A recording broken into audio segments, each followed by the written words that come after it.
Ty. Yep, everything's good to go. Okay, so it is now 7:03. We call the meeting to order. And I'll turn it over to the co-chairs. Welcome everybody. And actually, Carolyn, I think we should announce to the public before you do the actual call, the procedures for any public comment. Okay. So just so everybody knows, this meeting is being recorded and will be posted at redistricting.lacounty.gov. We are streaming it live on youtube.com/LA County Redistricting. During the meeting, if you have technical problems that you need help with, you can contact Ty Lee of KH for assistance.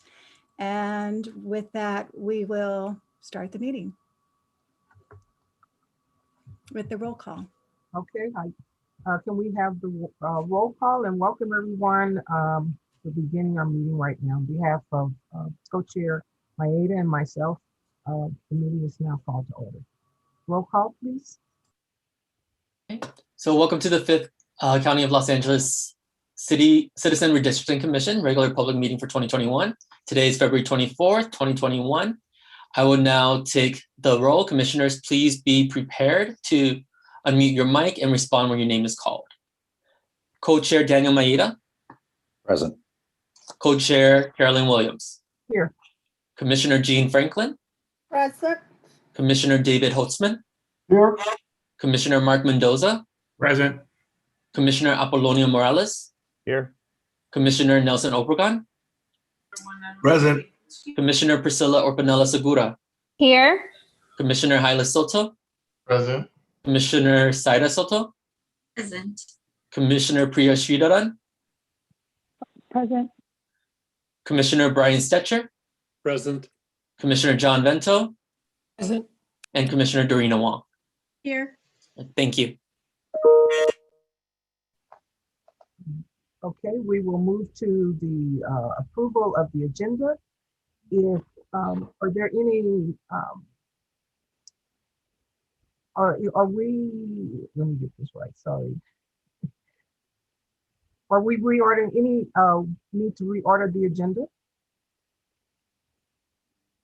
If not, the agenda is approved. Okay, so let's go to public comments. Do we have public comments?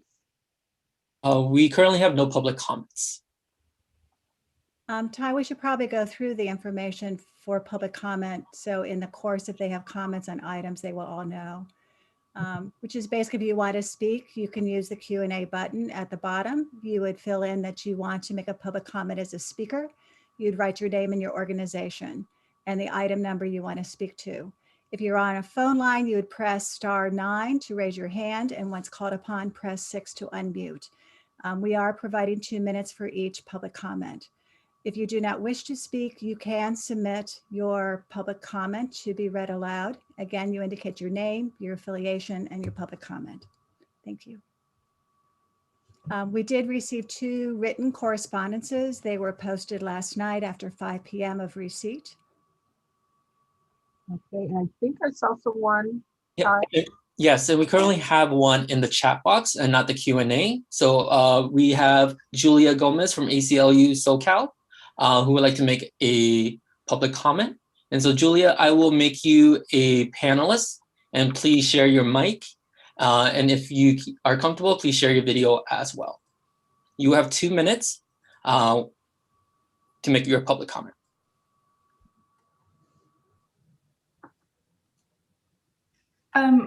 Good evening, commissioners. I wanted to just make a general public comment. I saw in the agenda that there may be some discussion about the executive director. I think myself and some other advocates have had some questions about whether Gayla is already officially the executive director, or if you all will be selecting her today or at some point in the future. We just want some clarity on what the hiring process has been. So hopefully when we get to that item, that's something you can cover. And we were hoping that the commissioners could share at some point an organizational chart. I guess in particular about the executive director, we're curious to know if it's already happened, if it's already official. And if it has happened, we're curious to learn about what the selection process was. If it hasn't occurred and that still remains to be confirmed, we're curious to know about what the selection process will be. And again, I'm raising this just because I saw that there were, background information about Cage Consulting and so on the PowerPoint presentation, and we just wanted some clarity about that process. We also wanted to request the email addresses of the commissioners, or if there's a way to directly reach the commissioners about things like best practices, trainings, accessibility, and outreach. The bylaws refer to email addresses, but we have not been able to find those addresses online. So we would love if the commissioners could speak to that at some point during the meeting today. Thank you. Thank you. And we currently we have another public comment from Alejandra Ramirez Zarate from the Advancement Project California. Alejandra, I'm going to make you a panelist. Please share your mic. And if you're comfortable, please share your video as well.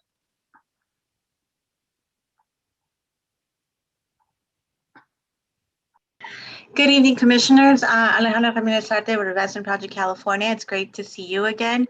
And today I wanted to provide just a general public comment on the number of hearings. And I know that so much is in flux. I know that in the redistricting world, we're all adjusting as best as we can. Everybody's trying to do the best that they can within the COVID-19 context. So understanding that, we did see Advanced Project California and a number of advocates, as my coalition colleague Julia mentioned, we did notice that the materials continue to list only the minimum number of required pre and post map hearings. And we really want to encourage you all, you've heard this from us before, we want to continue to urge you to see this as just a bare minimum. There is generally a large uptick in community engagement following the release of draft maps specifically, and we expect that to happen now, even in this COVID-19 context. In 2011, I know that was a different world and we're adjusting again within this context. We did see in 2011 hundreds of different individuals participate in the Board of Supervisors post-map hearings. And to allow for robust public participation, again, even within the digital context, we encourage the Commission to schedule more than the minimum required hearings, particularly post-map hearings. And this is something we hope to continue to engage with you on. Again, we hope that you continue to see us as your partners in this. And just a gentle reminder, this is just a minimum number. We do hope to engage as many community residents as possible in this process, and we hope to do so with a greater number of hearings than the bare minimum that's been established so far. So thank you so much. Thank you. There are currently no other general public comment. Okay, thank you so much. And so we'll move on to consent items. Co-Chair Thank you. Mayor. Good evening. Consent items, the only item we have is the minutes of the February 10th regular meeting. Those have been circulated. Are there any corrections or changes that people want to suggest on the commission?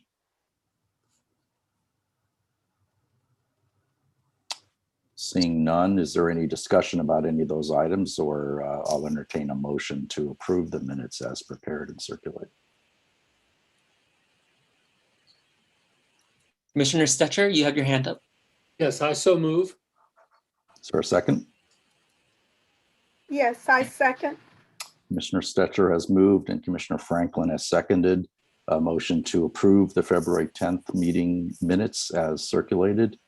I guess we call roll on this one? So I'll now take the roll call. Commissioners, please be prepared to unmute your mic and respond when your name is called. Co-Chair Daniel Maeda. Yes. Co-Chair Carolyn Williams. Yes. Commissioner Jean Franklin. Yes. Commissioner David Holtzman. Yes. Commissioner Mark Mendoza. Yes. Commissioner Apolonio Morales. Yes. Commissioner Nelson Obregon. Yes. Commissioner Priscilla Orpanella Segura. Yes. Commissioner Haile Soto. Yes. Commissioner Zaira Soto. Yes. Yes. Commissioner Priya Shiraran. Yes. Commissioner Brian Stetcher. Yes. Commissioner John Bento. Abstain. Commissioner Dorina Wong. Yes. Motion passes. Thank you to Gayla and her team for preparing those minutes for us.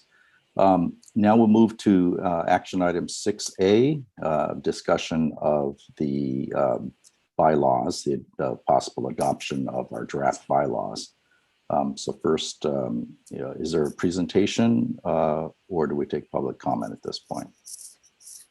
On this, unless commissioners have any specific questions now that they had Co-Chair Maeda discussed at the last meeting, highlighting the various changes, and I can share my screen and put those up so that if anybody does have any questions, specific questions, but there have been no changes to this really since it was last presented.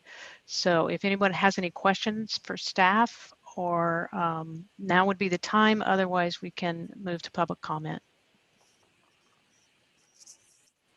Commissioner Wong, you have your hand up? Yes, I do. I did have a question about the bylaws. Should I ask it now? Yes. Oh, okay.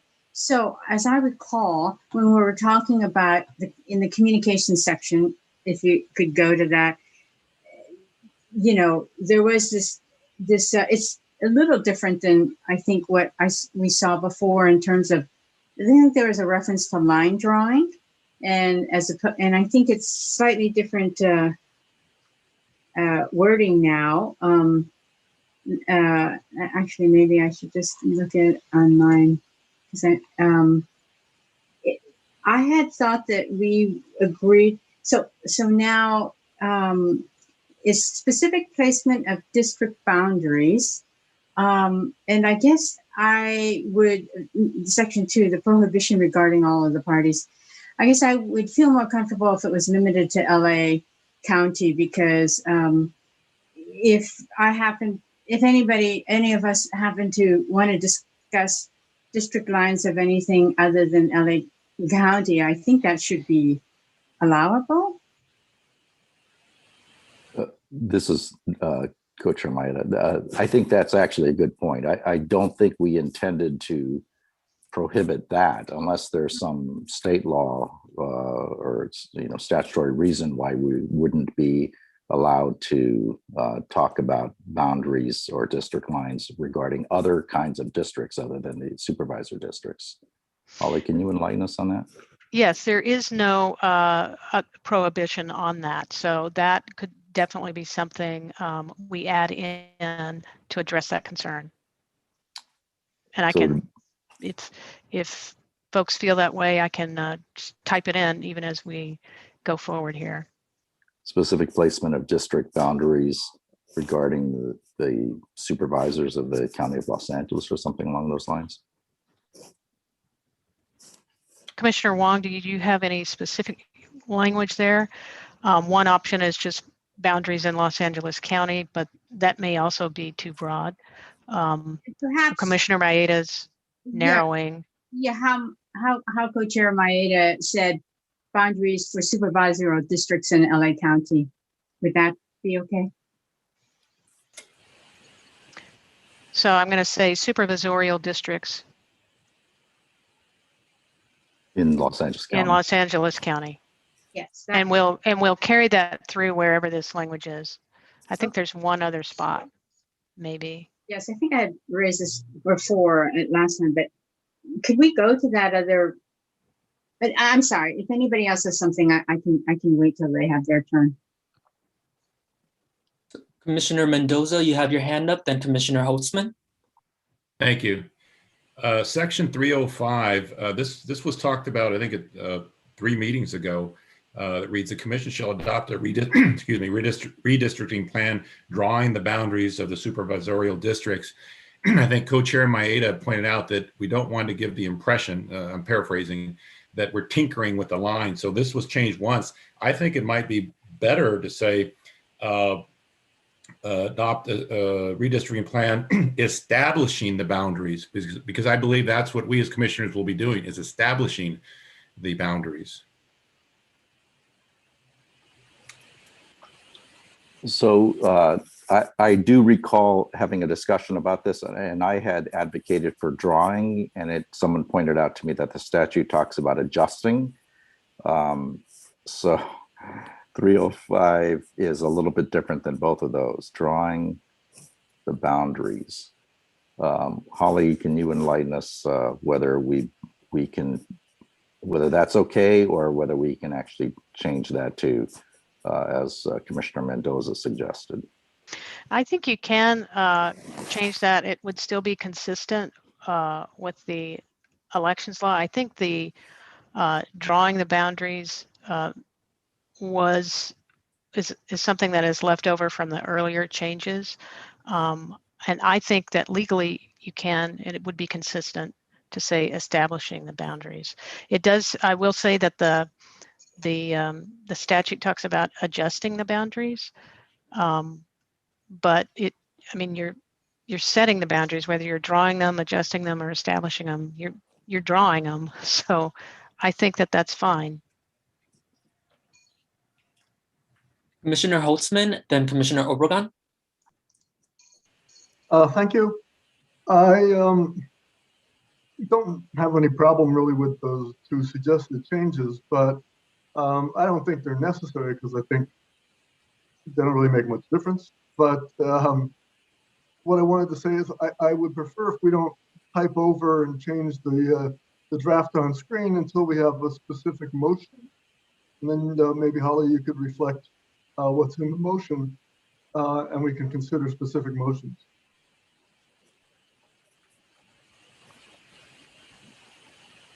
Well, if are there any other questions or comments at this time? Otherwise, we can take public comment and then come back and solicit a motion. We have two more comments from commissioners. We have Commissioner Obregon, then Commissioner Orpanela Segura. Yeah, if I may, the idea here is I think we are creating the boundaries. And I think that word is more specific. Commissioner Orpanela Segura, then Commissioner Wong. This is very minor, but in the section under communications where we added supervisorial district, can we make sure that it's plural districts? Yes, thank you. Thank you. Commissioner Wong.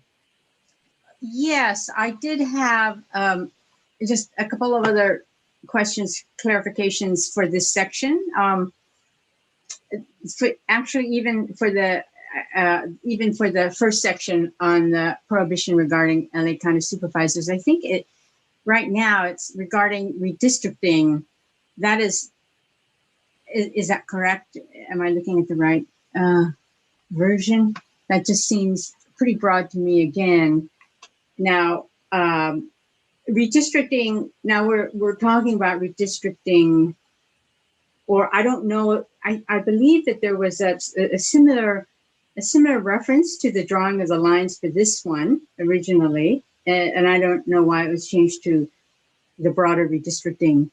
Can we conform it to the other prohibition in section 2?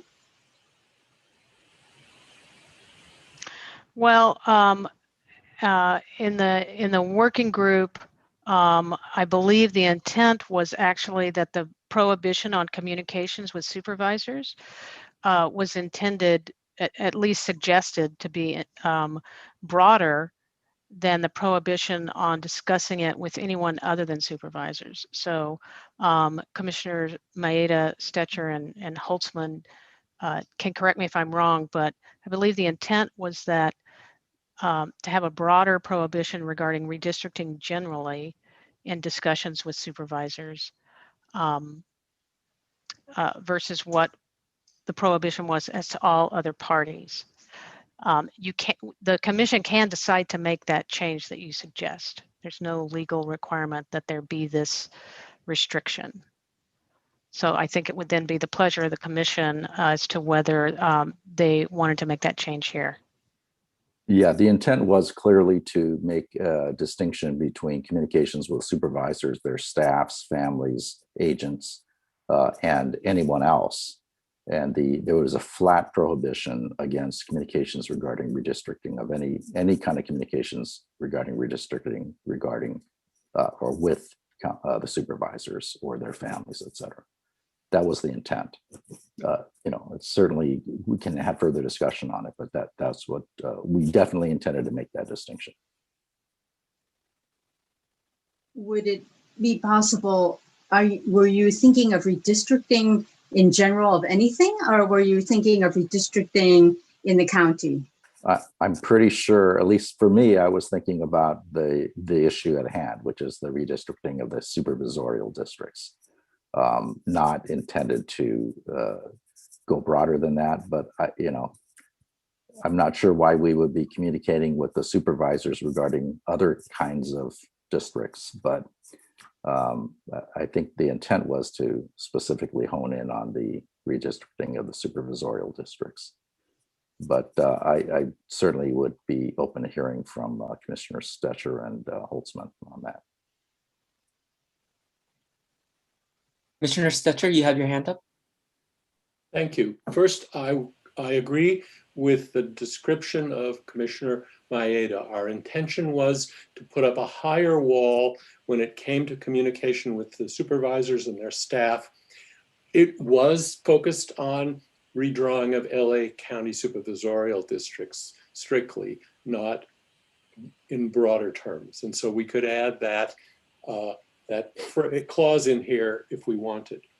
The other point I wanted to make, though, was perhaps the word we want in 3 and 4 is to redraw or reestablish or recreate, because they already exist. There are boundaries now.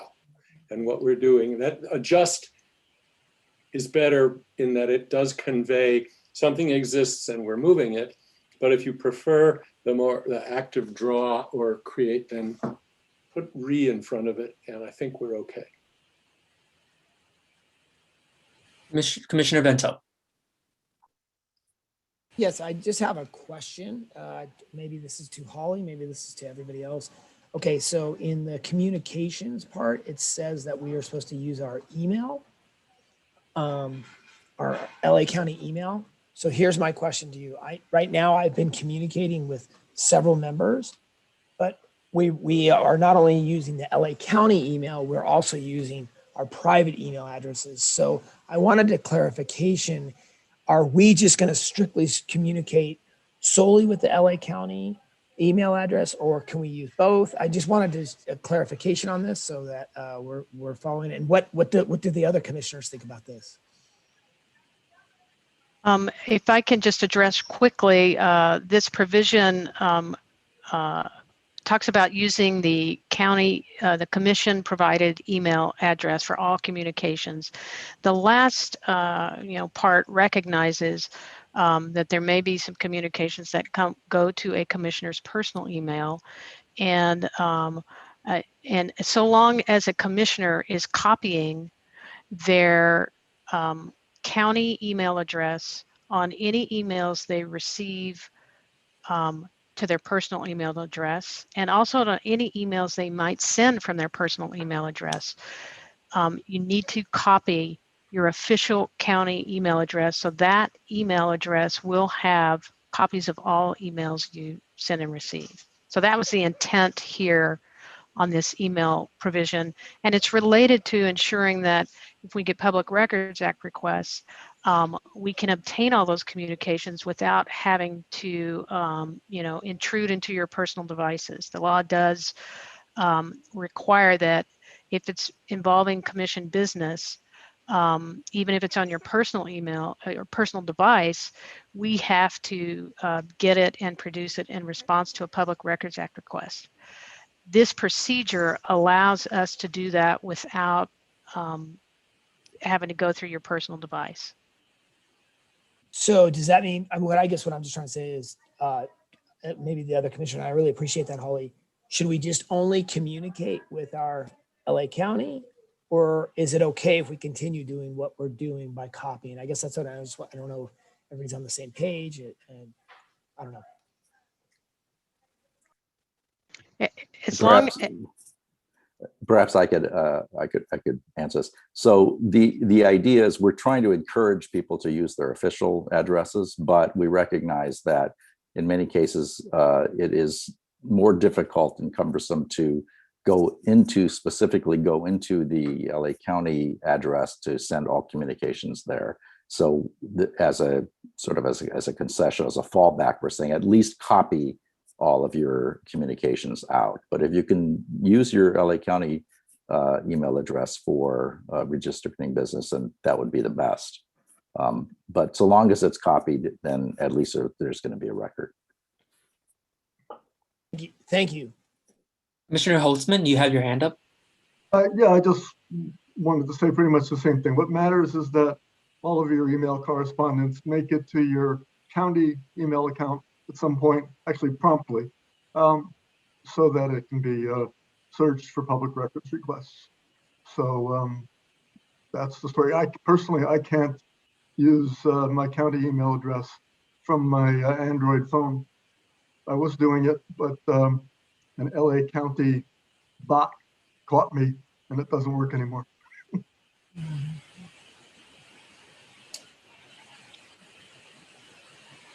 Commissioner Wong, you have your hand up? Yes, Commissioner Holtzman, are you done? Yes, I just had one more clarifying question for the communication section. I'm sorry to have to, to try to ask these questions. It's just that I want to make sure I work within the parameters of these requirements. And it has to do with I think it's number 3. Is that the reporting? Right. I just wanted to, it wasn't quite clear to me that as I read this, it sounds like we actually can't communicate with anyone other than another commissioner or the list of people about any redistricting matter other than the specific placement of district lines. I find that a little confusing. Were you meaning that actually we're not supposed to communicate with anybody else, or we have to report if we do about any redistricting matter, or is it just if it had to do with the specific placement of the district lines? This was just a requirement that if you have any discussions with the public outside a meeting regarding redistricting, you're allowed to have those. You just need to promptly report the subject matter of them so that they can be recorded and disclosed and made public, so the public's aware of it. But you can have those discussions. I see. And is it reporting of any kind of redistricting matter outside of LA too? I believe, and the working group can weigh in on this, I think this too was intended to really be about redistricting the county's supervisorial districts in LA. Correct. Then I guess if we could just make that clearer, that would be helpful, at least for me. Okay. Commissioner Holtzman, you have your physical hand up, and then Commissioner Vento. In this case, I don't really think it's needed to clarify it. It's just for LA County, because we're talking about matters that might come before the commission. And the only thing that's going to come before the commission is going to have to do with LA County. I don't think we need a clarification there. Commissioner Vento? So just for clarification, I really appreciate the question Commissioner Wong raised. And I just was curious. So if let's say a group, somebody says, hey, I want to do an introduction. I want you to meet this group or something like this. And we do that. Then do we just send an email to all the commissioners or Holly, or how does that, what would be the protocol to be expected if we encounter, conversations in our community with groups of people? Sure. If you look at the last sentence of this paragraph, it talks about if it's a communication that is not in a written format, then you would send a summary of the communication and transmit that, just email it to the clerk. And the clerk, right now, the clerk is identified as the co-chairs unless the commission hires someone or the co-chairs themselves designate someone else as the clerk. So you'll just shoot off an email that just summarizes the communication to whoever the designee is, the clerk, whoever that designee is, and they will take it from there. Which is covered in this part 4 following it. The clerk will distribute copies of these communications that are disclosed. But importantly, if the communication with the outside party comes in the form of an email, then you would transmit the email to the clerk.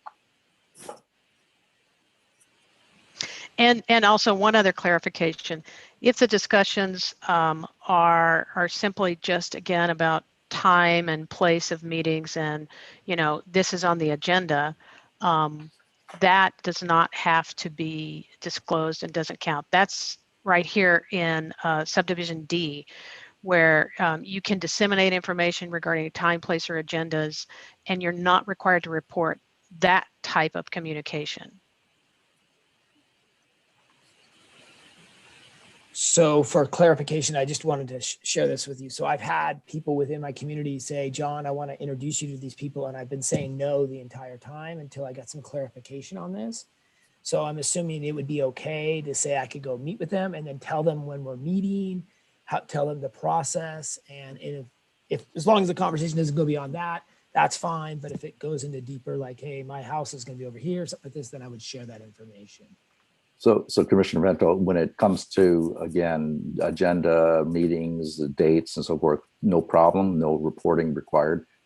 We will have further discussion when we get into the public outreach part about who can speak, what you can say. We're developing sort of a PowerPoint set of slides for folks, you know, so we'll have more fulsome discussion about that point in that section of the meeting.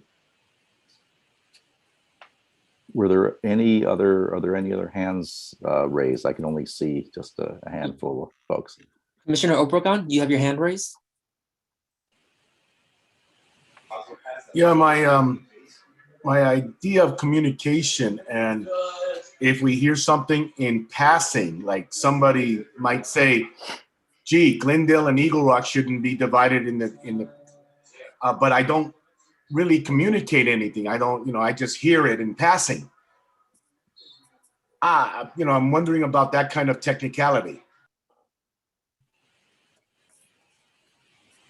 Well, I think the focus here is exactly on communication, which would require some input from you. Now, whether it's verbal or nonverbal, we all know you can have nonverbal communication. So it's, you know, if you're in the elevator in a building and you hear that kind of comment, that's not going to be something you need to disclose. We're talking about a commissioner actively engaging in that discussion. That's what this is aimed at. It's not intended, you know, the passing comment, people don't even know you're a commissioner, or that would be sort of the equivalent of you reading an article in the newspaper about it. That's not something you need to disclose.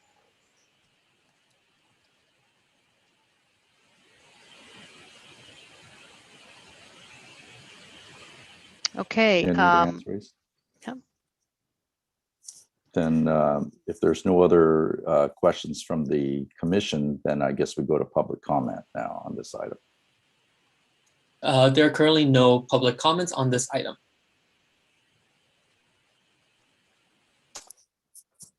Is there any further discussion on the bylaws, or does anyone want to make a motion that encapsulates some of these suggested changes?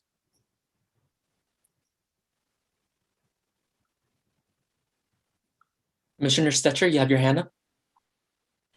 Thank you. I move that we adopt the bylaws with amendments, with changes that reflect the conversation we just had, which include in section 3 on communications, references to drawing boundaries and changing boundaries all apply narrowly to the supervisorial districts in LA County.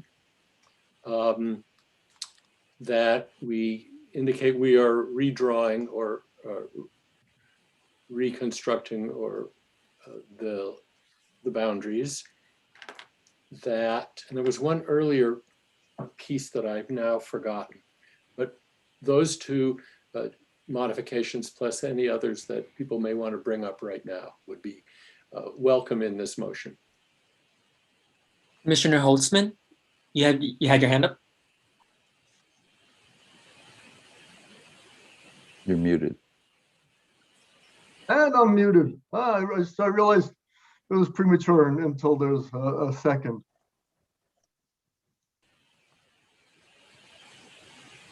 Are you seconding?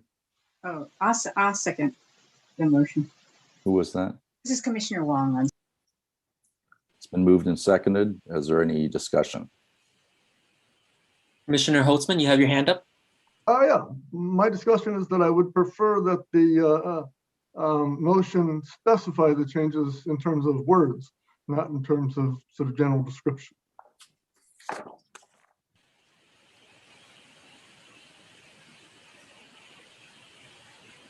Any other discussion? Holly, can we read off the words that we have, and we'll see if the motion, the movant can adopt those. What my notes show is that for 3.05, there was Commissioner Mendoza talked about instead of drawing, putting establishing, but the motion here is to either state, if I understand it, to state redrawing is one of the suggestions, or reestablishing. So we could put redrawing here because that was the first thing mentioned in the motion. Actually, I don't know if it's a hyphenated. We put redrawing. And I'm certainly fine with that, with the redrawing versus establishing. Okay, so there was that change there. And then there were in the communications section, section C on all three subdivisions. So here on this one,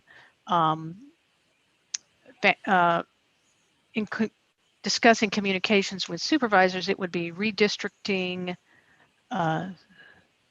regarding redistricting of supervisorial districts. Of Los Angeles County.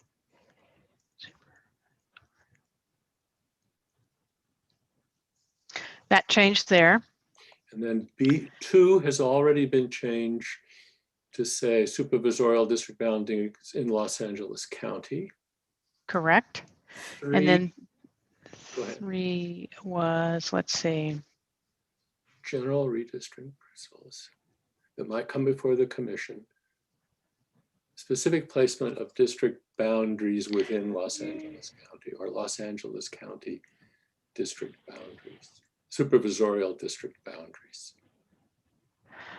Below that line, below your cursor. Now I see that. I believe it's related to the redistricting matter. Exactly. That's what I think. Difference to both because they're slightly different. So let's see. Redistricting matter of it is a little bit just awkward anyway. We could just say Los Angeles County supervisorial. that is awkward, but supervisorial districts, plural, and then take out redistricting matter that might come before the commission. Okay. Is that last section necessary if we're specifying it in the first part? We might well have experts who come here who mention other redistricting in other counties as examples.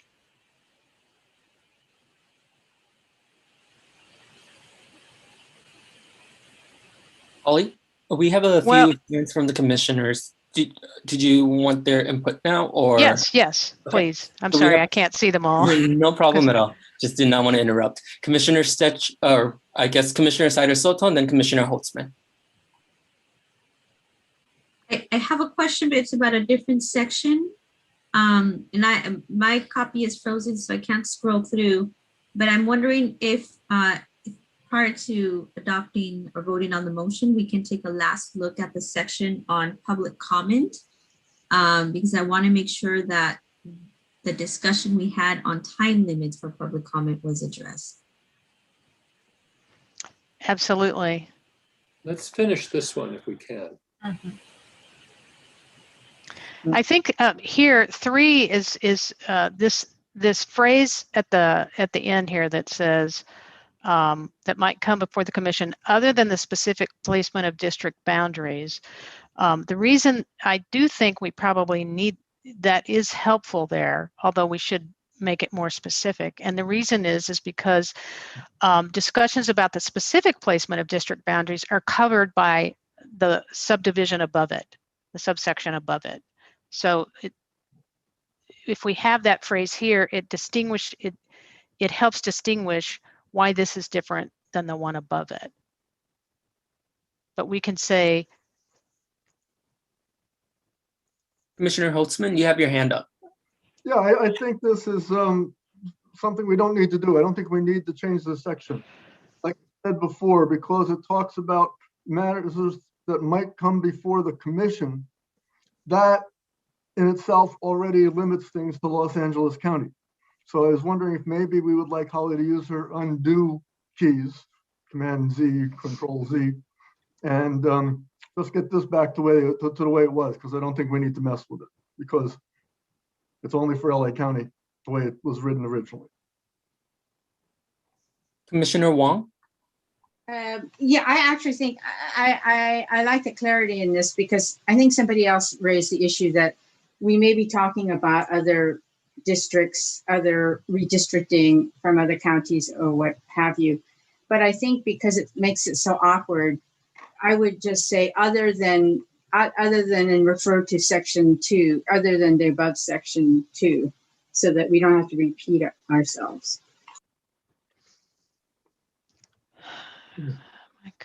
commission. Commissioner Holtzman? Again, I don't think that's necessary. It's confusing. Other than section 2, I mean, other than the matter contained in section 2, we just said we just said what it was, just the specific placement of boundaries. Again, I don't think we need to mess with section 3, but if you're going to mess with section 3, please propose specific language to do it.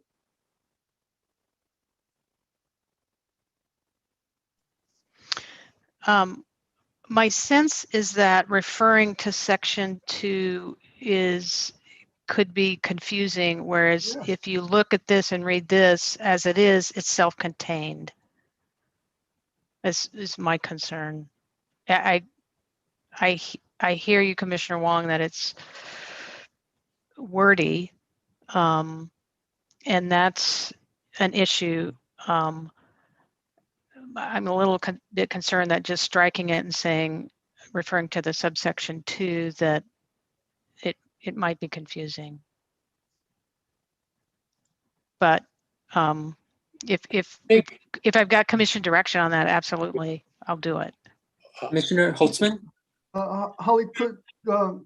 Watley, could we please see what it looked like before you started changing it? Could you hit undo until you get to that point? Because I think it was fine before you started changing it. Maybe everybody can see that.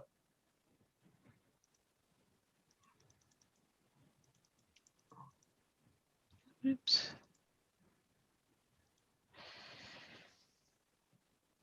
Let's see, right here. Other than the specific placement of district boundaries. Commissioner Wong? No, I don't even think, I don't even think we needed to say Los Angeles County Supervisorial Districts.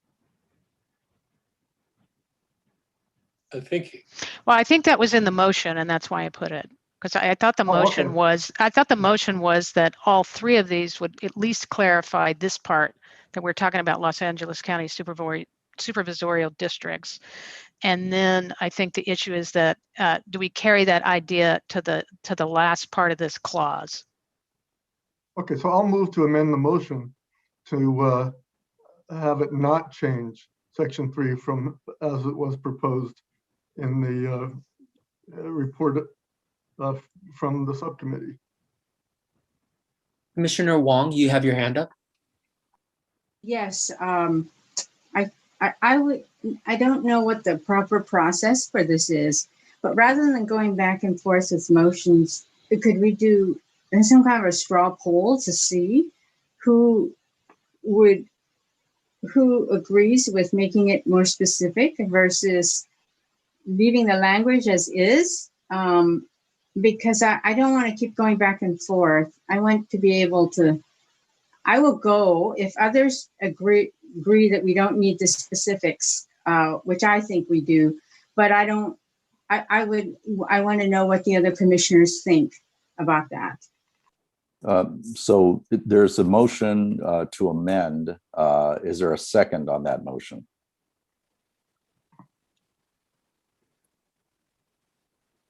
Commissioner Stetcher?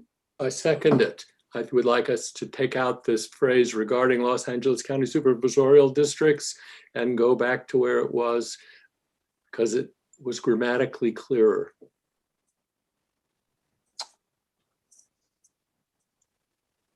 Okay. And the regarding Los Angeles County supervisorial districts, that was the only addition. Is that right? Let's see, we take that out.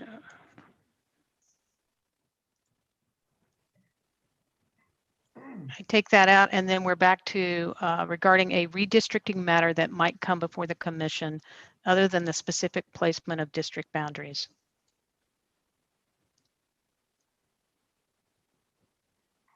Yes, that's a friendly amendment as far as I'm concerned to the motion, which was that make sure the references are clear in this section, and I think that does. Commissioner Holtzman, you have your hand up. I was just thinking that if it might help address some of the other commissioners' concerns, right after the word boundaries, where we could just put in parentheses, which is covered in paragraph 2 above, something like that. How about that? Put it in parentheses, which is covered in paragraph 2 above. I actually think that improves it. Commissioner Wong, what do you think?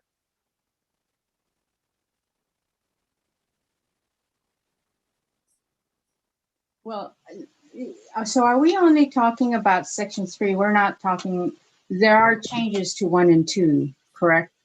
Those are already part of the motion, yes. And so this is, Close paren. Thank you.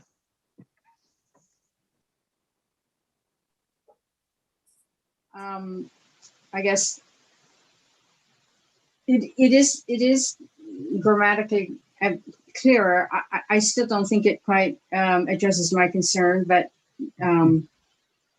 because it's just general redistricting principles and redistricting matters, that's pretty broad. But and the specific placement of district boundaries, if we refer back to paragraph 2, is only that piece, the specific placement of district boundaries. So that wouldn't satisfy my concern. But it's a specific placement of district boundaries of the supervisorial districts within LA County, because that's what subparagraph 2 addresses. Correct, but the initial phrase is regarding a redistricting matter that might come before the commission. And so, but if it's clear to others that redistricting matter is only about LA County, then that is, I just want that to be clear. But subparagraph 3 is not a prohibition, right? This is one that we want to have a record of.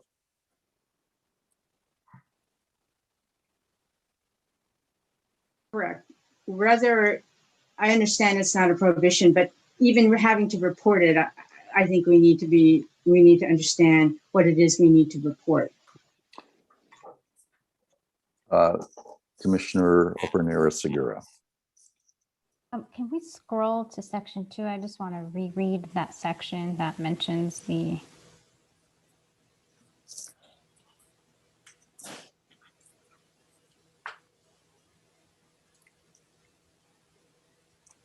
Okay, thank you.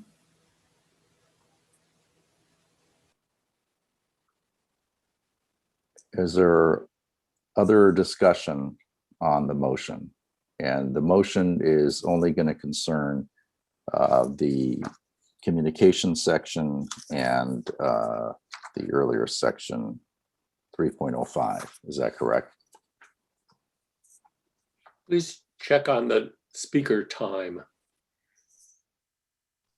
Right. I recall that there was a request to make sure we had the timing of that. And here's the public comment section that sets forth the 2 minutes and reserving the discretion in the chairs to increase or decrease the time depending on the situation. But this is the increase of time over when we were initially starting, it was 1 minute. Correct. Commissioner Opernella Segura, did you have further comment on that? No, I was just to make sure we went back to that to review as it was requested. Any other discussion, any other provisions anyone wants to focus on?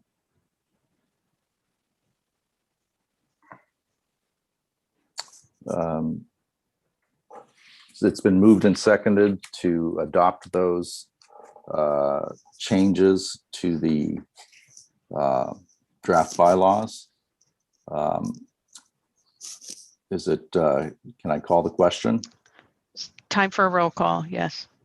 Okay, let's have the roll call.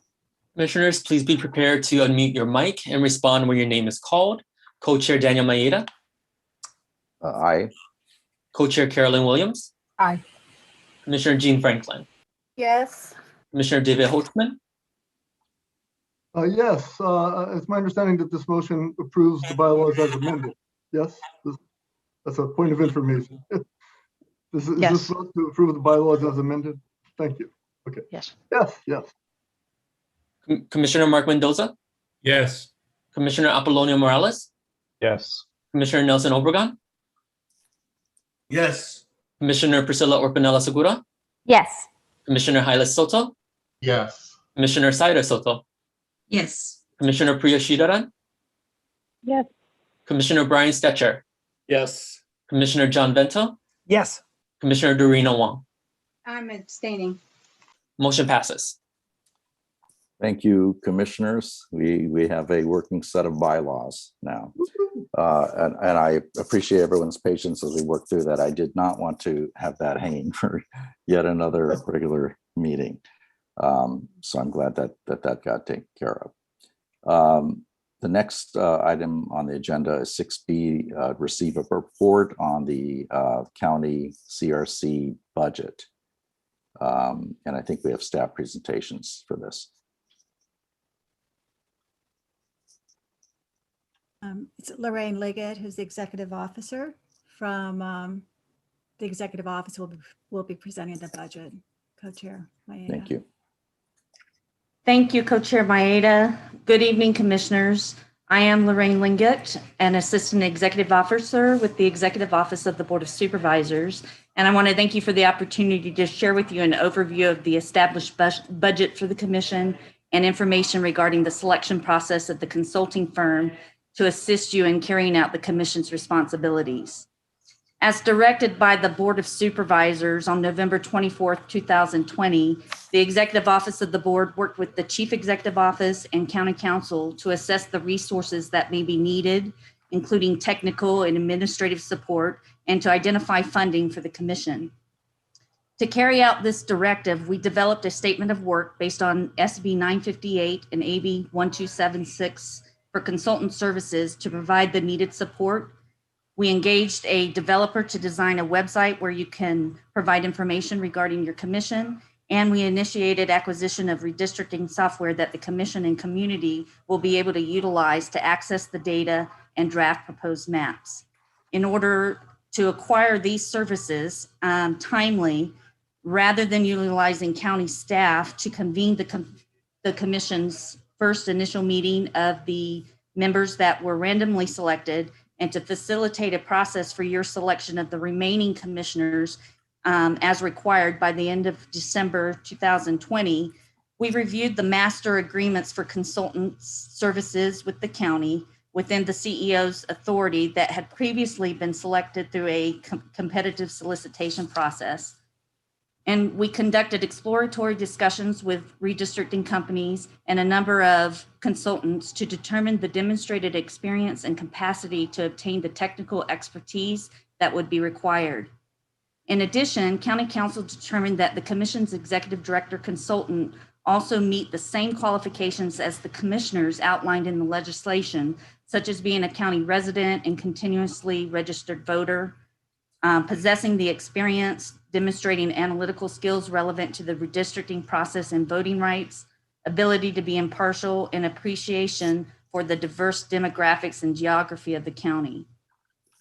KH Consulting was invited to provide a presentation to a panel from the Executive Office and the CEO, including but not limited to demonstrating a process to work with the Commission to develop a work plan and timeline for the redistricting goal, to develop an outreach plan, and the ability to maintain the website developed by the county, and providing public access to the data and mapping application when it's available, as well as coordinating redistricting support, including staffing and technical support, such as redistricting experts in mapping, demographers, and population data analyses.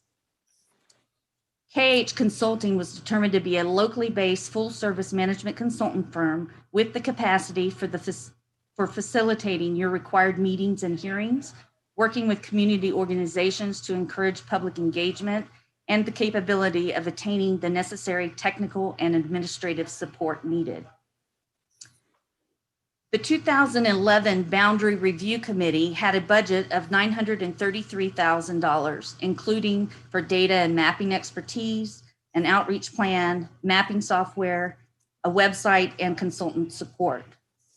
For 2021, we have established a total budget of $1.969 million, as indicated on the document on the screen and included in your agenda packet, to support your commission. Provide access to an accurate database and availability of mapping software for the commission and the community to draft those plans. This budget includes $750,000 through the KH Consulting for your administrative team and technical experts and consultant tools and support, such as funding for your outreach plan, media, public hearings, commission meetings, and other related needs as identified by the commission.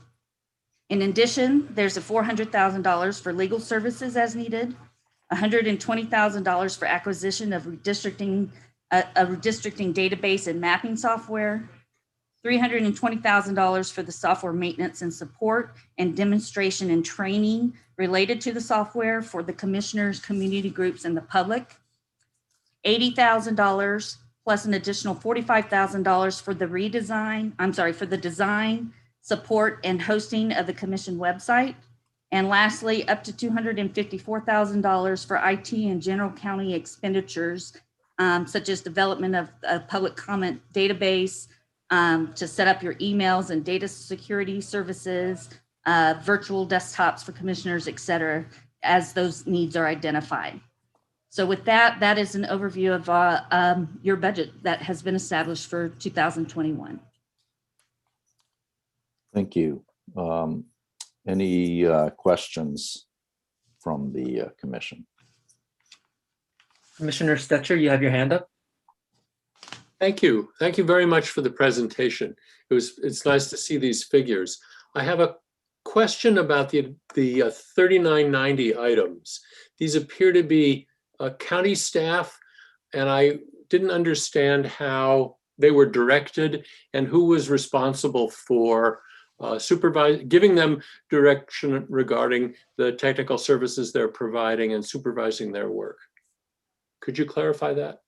Sure. I have been identified as the contract program manager, so I will be reviewing the costs that are associated with this and the breakdown of those. And I'm sorry it's not detailed here, but that was part of the discussion that I just mentioned to you. The line items, the $120,000 is actually for the purchase of the software, for the mapping software. The line item of $320,000 is the support and maintenance, as well as demonstration and training for those services. And then the following two items are related to the development and hosting of the commission's website. And then the last item would be for any additional items that are identified as needed, such as your emails, any subscriptions and licenses that are associated with those types of issues, or any other general expenses that are identified.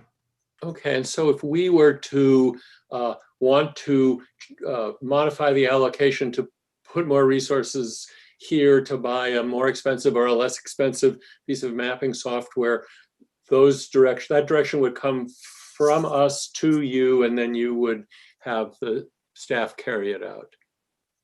That's correct. I mean, we would have to consider, again, all of these purchases are a matter of time and processes. So we do have a process in place that we're already acquiring software. But if there are any changes or requests, then yes, that would be the process to come to us and we can consider those. Thank you. Commissioner Holtzman, then Commissioner Sider-Soto, and Commissioner Franklin. Okay, hey, let me just be clear on this part, the report on the budget, and then we'll get to KH. So how much of this budget can the commission, is the commission free to spend as it wishes? How much of a budget have you given the commission rather than that you've already encumbered? The consultant services of $750,000 is really the budget of the commission, for which your subcommittees and so forth are reviewing. And if, for example, your outreach subcommittee determines that they need additional allocation other than as detailed here, in the details you can see we had projected about $100,000 for media activity. However, if your commission or your subcommittee makes recommendations to allocate a different amount, then we can work with you to reallocate within that $750,000.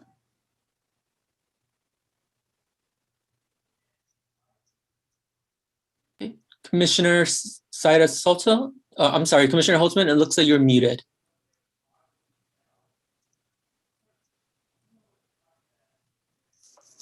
Commissioner Holtzman, you're still muted.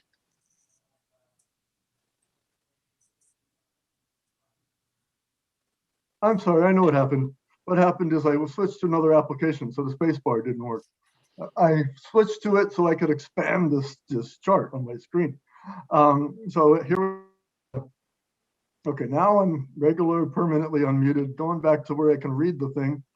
And I still want to know what the total amount of money is that is not yet encumbered, that is not yet under contract to be spent, or expected to be spent, like with the software you were talking about. Basically, I know that the San Diego County Commission was just given a budget of $750,000, but some of that was already encumbered for legal services. But they know how much money they have to spend at their discretion. Since you just said that we can by our own decision reallocate money among line items, I want to know how much money is unencumbered, so I know how much we could reallocate among line items or use for new line items that we might create. At this point in time, Commissioner, it's the $750,000, which is for all of your consultant services. That includes your executive director time that's already been conducted, but that is the amount that you have to work with for your consultants, your experts, your technical and administrative support, as well as any of the outreach plan, public hearings, and meeting needs. So is that stuff in gray under details already spent? No, that's the area that there is some allocation that as you identify needs, that we have a little bit of room to allocate as you determine the needs are. I still don't know how much of that is as yet unspent. You said that the services of our executive director have already cost a bunch of money. Love to know how much that was. But in general, I just want to know what's the number that we have left to work with?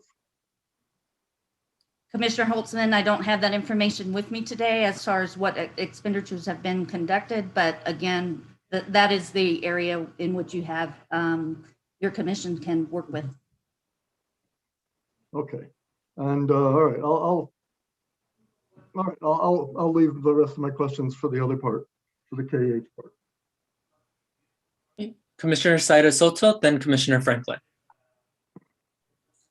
Thank you, Lorraine. I'm wondering if you can expand a little bit more on the projected budget for outreach and public outreach and engagement. I know, I think if I understood you correctly, like website design is considered public outreach or engagement. Is that right? If you can generally give the estimate that was projected for those two categories. Sure. Within the $750,000 includes the sort of projection of what some of those specific needs might be. So if you look in the gray, as Commissioner Holtzman indicated, you can see that there is $75,000 that's allocated to a demographer. I'm sorry, I'm trying to look on the screen as well. Let me pull up my document. $26,400, that's for other subject matter experts. Media advertising, $100,000. So the $100,000 is just what we projected at as we develop the budget. That might be your outreach plan. But within these areas in the gray is where if you determine that your outreach plan may take more funding, we can allocate from those other areas. The top number, 464,000, is really the total amount for all of your experts. So within that, we may have some room to reallocate if you identify that your outreach plan or your media services need to be increased, or as your other subcommittee that's looking at your training and experts to be brought in. The 464 is the additional amount within which we can allocate for those services that you identify.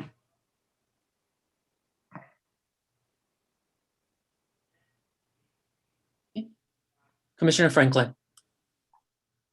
Yes, I have a couple of questions concerning the office supplies of 127,000.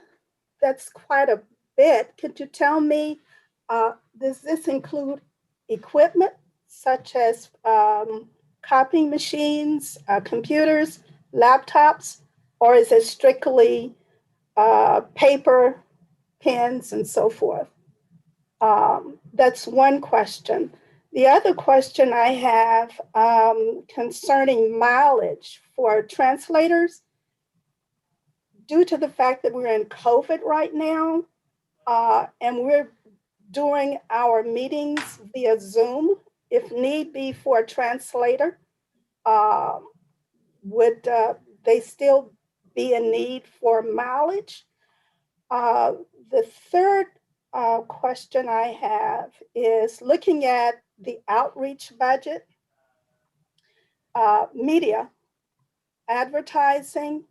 Can we move, and I think you've already answered that question, we have the discretion to move certain line items to help, I guess, pad or firm up the media advertising budget, if I'm correct. Then the final question is, this budget consists of 2020 to 21. What happens to the money, additional money that has not been used? Where does that money go? So. Okay, thank you, Commissioner. To go to your question regarding the office supplies, this is really departmental expenses, as I indicated earlier. So this, as they are identified to be needed, this is the line item for which we are creating, for example, your emails and your subscriptions needed for that, or I'm sorry, licenses needed for that. Would be any security services related to the technical side of things. So these are really the departmental expenses up to this amount if needed. As far as the question regarding the telework, I'm sorry, the commuting, yes, that would be an area where if that is not needed, it could be reallocated within the other support needs that you may determine to be needed. So yes, as you indicated, that in gray, along with the other expenditures, are the ones that we have a little bit of leeway to allocate as necessary based on what the commission identifies and determines the needs are. And then as far as this again covers the budget through December 2021, when you are charged to complete your and submit your proposed plans. So at that point in time, these are all general funds, so it remains within the county's general funds if there are any remaining. Good. One, I just thought of another question. Consultant services are, I believe you indicated that the consultants that are being identified are those that are already on the master agreement list. That being the case, as we are looking at the education ad hoc committee, looking at identifying different types of educational workshops that need to be done, could we choose and look at some of the consultants and review them ourselves before they have been identified? Yes, Commissioner. So actually the master agreement is the service that we acquired the consulting services of KH Consulting. So the budget, the $750,000 budget resides through our agreement with KH Consulting, in which they can then gives you the leeway to select any of the subject matter experts and so forth through the KH Consulting. It will not need to be master agreements that are with the county. So you will have the leeway to make those determinations. Working with your commission. Thank you, Ms. Lingette. I've got a couple questions. One is if the commission should decide that we need additional money beyond what has been allocated, what would be the process that we would go about making that request? Certainly, we have the directive to provide the commission with the support and funding that it needs. So that would be anything that's considered reasonable funding to support your needs. So again, this is what we projected as the potential needs. If your commission identifies something that either is different than what we projected, or we didn't think about an additional type of service that you might need, then you would just need to, as a commission, if that's a determination that's made, make your request to me, and we can take a look to see if that's something that we can accommodate and consider. Second question is, we are supposed to come up with the maps before the end of the year, but there you probably know some proposals to try to get more time, given how late the census data is we will be receiving. What happens if we do get more time and we don't have to do the maps until February and we take that extra time, what would that mean in terms of our budget? Would there be a further allocation that the county needs to make towards our services, or just what would happen basically after December 31st? This budget actually covers the fiscal up through the fiscal year 2021 to 2022. So again, if the time frame for submitting your maps is extended, we would think that this budget would still cover kind of the needs of the commission just based on the timing and so forth. But again, it would be the same process. If for some reason there's some need that goes beyond, or because of the extension, it changes the needs of the commission, then we would have to take that up for consideration at that time. Okay. Commissioner Soto, Iris Soto. Yes, I had a question for Lorraine. Maybe if you could just clarify the fiscal years, when they start and end. Is it like July 1st through June 30th? And also, if the county, if I don't know if they do or not, if they do like a mid-budget review, if that already occurred or not. If it hasn't, then maybe it would be a good opportunity at that point to ask for reallocation if there's any additional funds. If not, then once the new fiscal year starts for 2021 through 2022, whatever the commission decides, then those numbers could be adjusted for the next fiscal year. Yes, Commissioner, you're correct. It does go through July 1st through June 30th. So for fiscal year 2021, it will end on June 30th of 2021, and then begins the new fiscal year with the anticipation that this funding will end in December if your objective is met and it's not extended. However, it does go through June 30th of 2022 if for some reason it extends beyond December. As far as yes, the county does take in mid-year adjustments as needed, but essentially with your commission, we would take into consideration at any point that you determine that there's something that needs to be considered. We would just take that up as it comes. Commissioner Vento. Yes. Hi, Lorraine. I appreciate your time and effort. Just a little clarification here because it's more of a visual thing. So when I look at the gray area, where it starts with details all the way down to mileage and trench, is that what reads up to $750,000? Is that Yes. Am I correct? Okay. So That's that doesn't correct. include. Okay. So then here's the other thing. I just need some clarification. Again, I'm just trying to understand something. So those are the what we would call the funds that haven't really, or whatever, are negotiable, like the media. We may spend 100, we may not spend 100,000. But then to the right, the 375,000 for consulting fee, consulting services. Who is that? That's what I was just trying to understand. So I'm just asking because I'm just a little confused. Just hearing the different conversations. So the total budget is $750,000. So that's $375,000 for each fiscal year, as indicated there.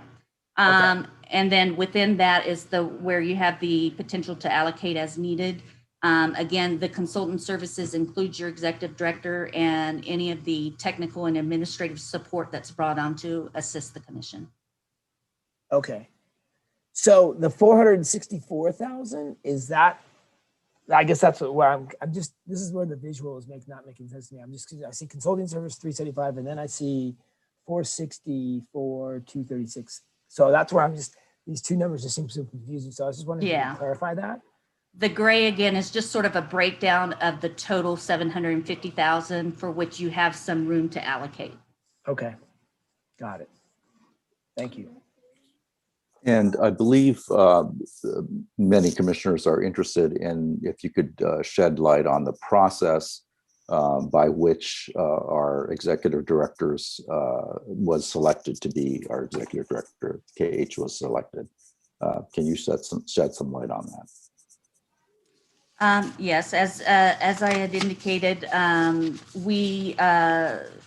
executive office, the chief executive office and county council determined sort of projected what the needs may be, and we developed a statement of work for which we determined would be the potential needs of the commission. And based on those, the statement of work that was developed, we reviewed the consultant services that are on master agreement with the county, and looked to see which of those agreements could provide these services. We did some exploratory discussions with various vendors, and then we invited KH Consulting to do a presentation of how they would meet the statement of work to a panel of the executive office and chief executive office. And that is how they were selected to conduct these services. Were other vendors also invited to make presentations? We did it based on exploratory discussions, but ultimately we had the one presentation to confirm that it met the needs of the commission. Are there other questions from the commission?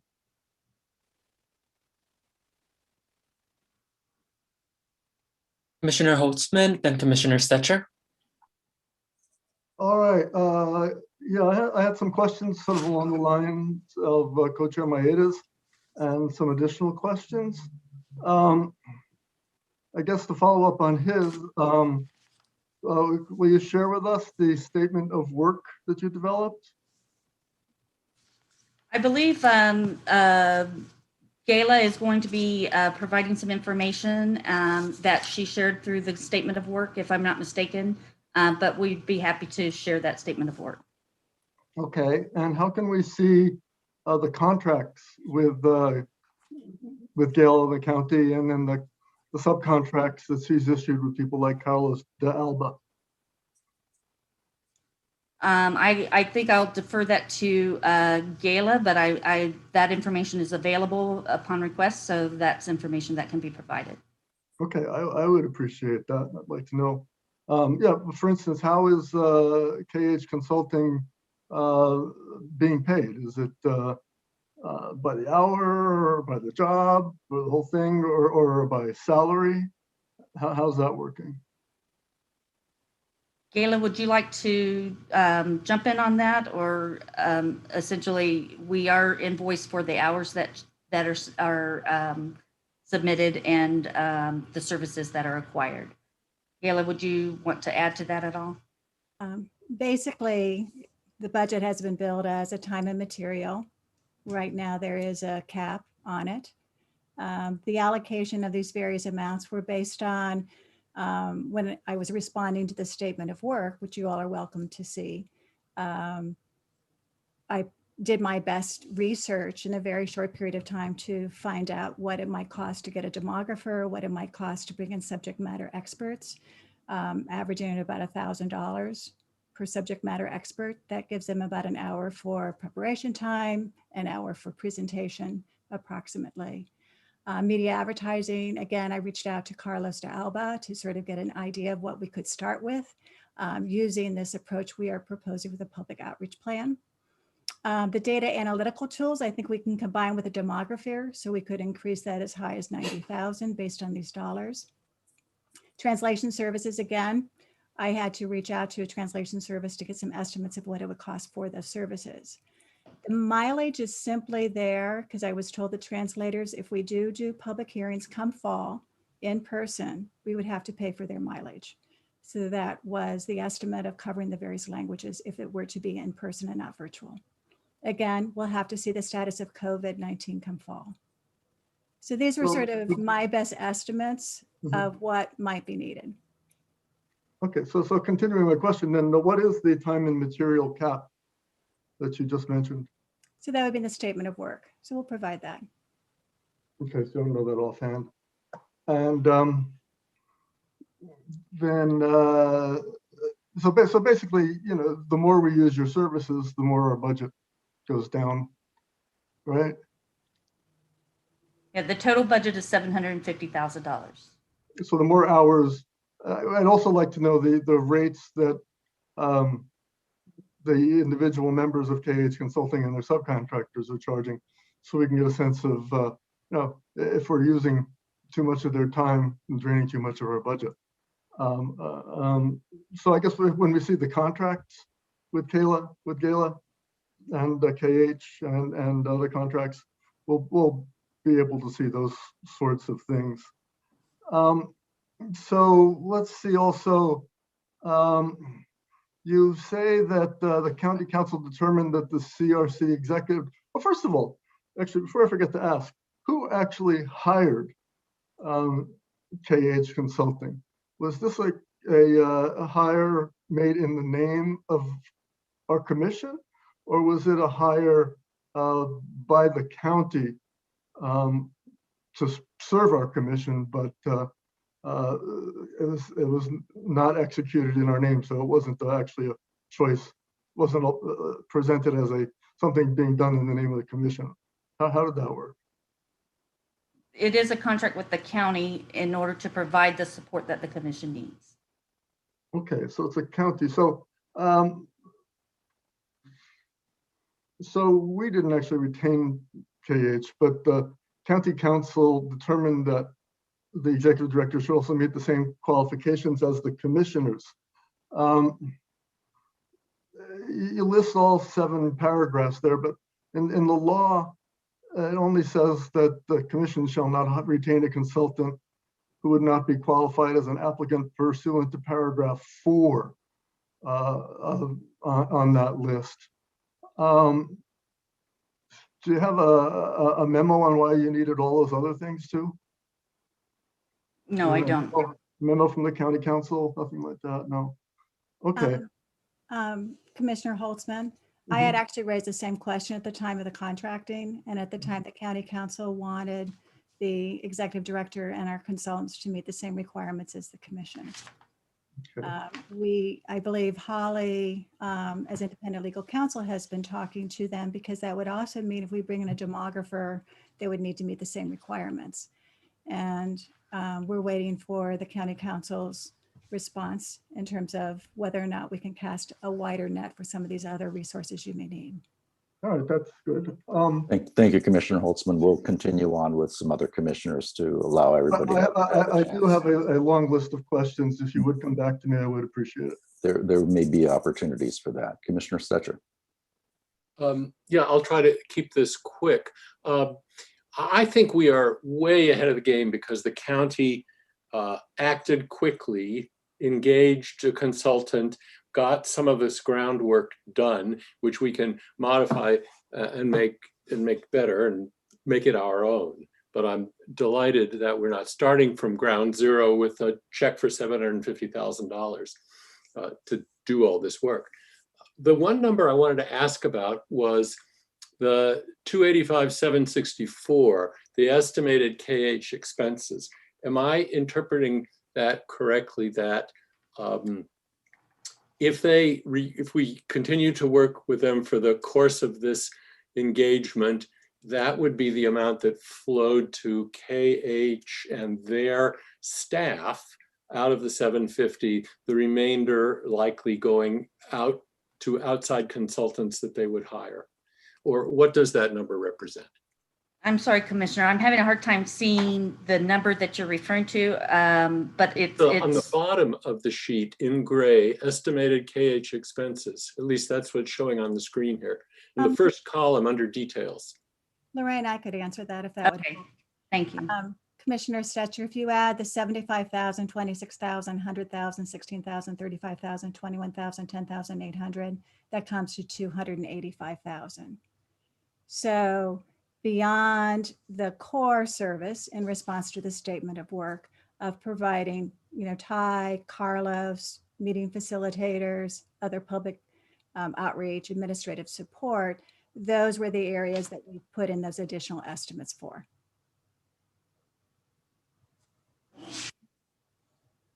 Thank you, Gayla. You just totally cleared up something. So thank you so much. I really appreciate it. I just wanted to tell you like that I was trying to figure that out. So I'm sorry to jump ahead. Co-Chair Maeda.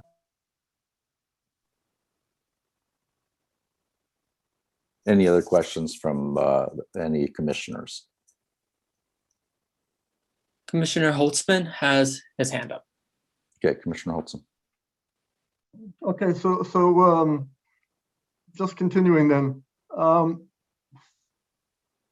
requirement that does apply, at least in law, for commission hires, say you can't have served as an employee of or a paid consultant for an elected representative at the local, state, or federal level in County of Los Angeles. But later on in the slides, I see that KH has worked for elected officials, the mayor of Los Angeles, the controller of Los Angeles, the city attorney of Los Angeles, and also has had quite extensive contracting experience, I guess, because they're in a master agreement with the county. I imagine that the Board of Supervisors has some influence over who gets hired in those cases. So did you get a buy-off from county council, like considering those facts? I don't know if it would be helpful. Gayla, I believe you have some additional presentation that you were going to do regarding the firm. Would that be something that would be helpful to hear and then see if that addresses any questions that are being asked? Yeah, I was going to sort of defer to Co-Chair Maeda. I think it would make sense. I agree. Why don't you go ahead and make that presentation? I think it may possibly elicit other questions, or at least maybe even answer some. But I would go ahead and do that. Okay. So just so you know, this is the requirements that were the requirements to be consistent with you all that Commissioner Holtzman's referring to. When the co-chairs asked me to present background information on KH Consulting Group, they felt it would be very helpful for you all to know a little bit about the expertise, experience that we bring. So I decided it was best just to bring the subset of slides where I presented before the panel our firm qualifications. There were other slides, obviously, that were addressing the statement of work that the county can provide, and we can share it with you. I just want you to know I founded KH Consulting Group in 1986. We've served over 200 clients. We've worked in 25 states, the United States, and in 9 foreign countries. But most of our work is with local government and in higher education. And our main goal has been to make government better. And we do that really in 2 ways. One, I call change management. We do a lot of work in strategic planning with county departments and other agencies. We have served 30% of LA County departments in their plans. A sign they like our work is 60% of them have brought us back to help with subsequent implementation and updates of their plans. The other way we bring about better government is through management audits and performance reviews. And we've been on those master agreements for over 25 years in LA County. We are certified in accordance with the US federal government to conduct such management audits and performance reviews. And it requires our independence in what we do. And I just wanted to point out that I think a compelling argument for KH Consulting Group for the county was the fact that we have done over 19 performance reviews on behalf of the Los Angeles County Civil Grand Jury since 1999. The civil grand jury in many ways is similar to what you are about in that they are citizens. It's independent. They are selected by judges. They are allowed to do an audit and review not only any county department, but any city within the Los Angeles County boundaries and any government agency. We are also a certified woman business enterprise, a community-based enterprise, and a local small business. Here are the list of the various county departments we have worked with over the years, as well as various city departments in the city of Los Angeles.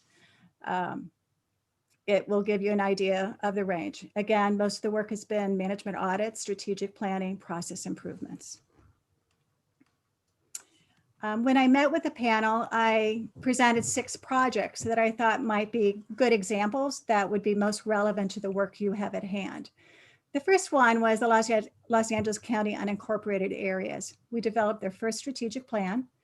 This was an interesting process because it involved 17 departments, it involved contract cities, and involved many communities in the unincorporated areas.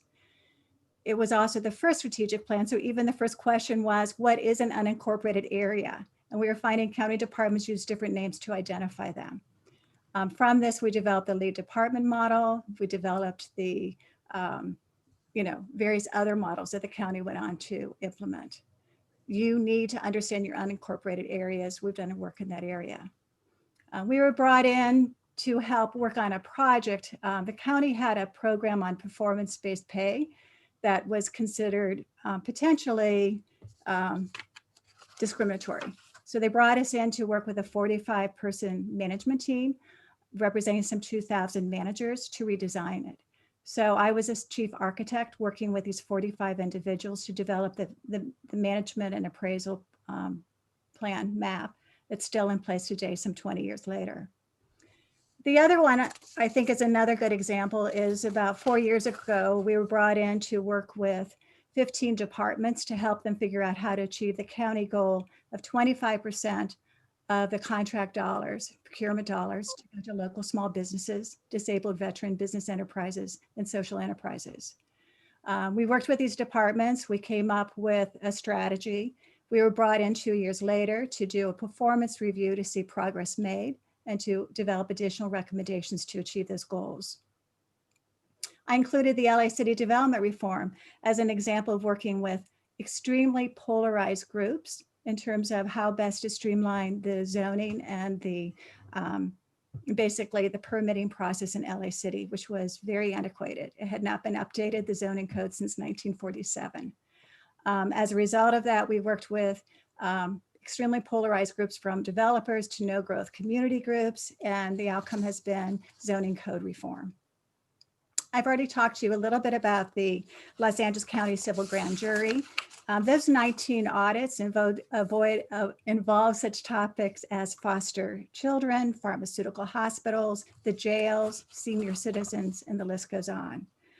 At our last CRC meeting, there was a question about the work on the census. And again, that was a front-end strategy work trying to figure out how to tackle this challenge that the federal census was putting in everyone's lap across the country, that they wanted the census to be done online. And we needed to look at how to bridge the digital divide, particularly to count the hard to count communities. So I think these are good examples to indicate our independence, our expertise, our experience, and some of our work in stakeholder engagement. This next slide covers a little bit of the breadth of work we've done in stakeholder engagement. We've done surveys with thousands and tens of thousands of individuals. We've had to do them in Spanish, English, Korean, Armenian, and Mandarin. And again, it's just a sample. So to wrap it up, a little bit about me. And I'll just point out, I finished Northwestern. I was a double major in communications and in art. I joined VISTA as a community organizer, working in Appalachia in Eastern Tennessee. But in my 20s, I became an educator. I worked with deaf, blind, and learning disabled children. I went on and got a master's in education from Tufts. I went on and got a master's in research methodology and statistics from the University of Virginia, my PhD. I then made the transition. I went to work for a think tank in Washington, DC, where most of my work was on higher education policy, working with state legislators, working with historically Black colleges and universities in terms of basically strengthening their institutional strength so that they could become more viable in other Title III institutions. In my 30s, I did go to a for-profit firm, Towers Perrin, and I worked mostly in the private sector with deregulated industries and financial turnarounds. And it taught me I missed my heart. I missed working with educational enterprises, working in change management in the public sector. And that is why our firm has, when I founded it, we have made that shift. So I think that pretty much covers it. I have consulted extensively in LA City, LA County, as well as in Europe, Australia, and Asia.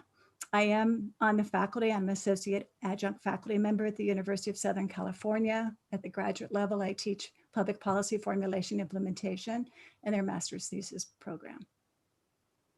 And I think that's probably enough on me. I turned over to you, Co-Chairman Maeda. I do want to say one thing, though. When I got this statement of work, we get these proposals all the time. And it's like, is this something our firm wants to do? Is this something me as president that I want to invest my personal time? And I really love bringing about change and making government better. And I really like working with folks like you who really want to make a difference.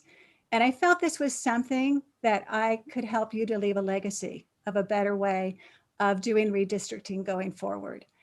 And it's my hope that not only can I help you as a project manager to get through this and to have the tools to do your work and to meet your deadlines and to make the adjustments, but that you'll have fun, that you'll feel really good about what you've done. Thank you, Gayla. Yes, Co-Chair Williams. I just want to say that working with Gayla has been. Well,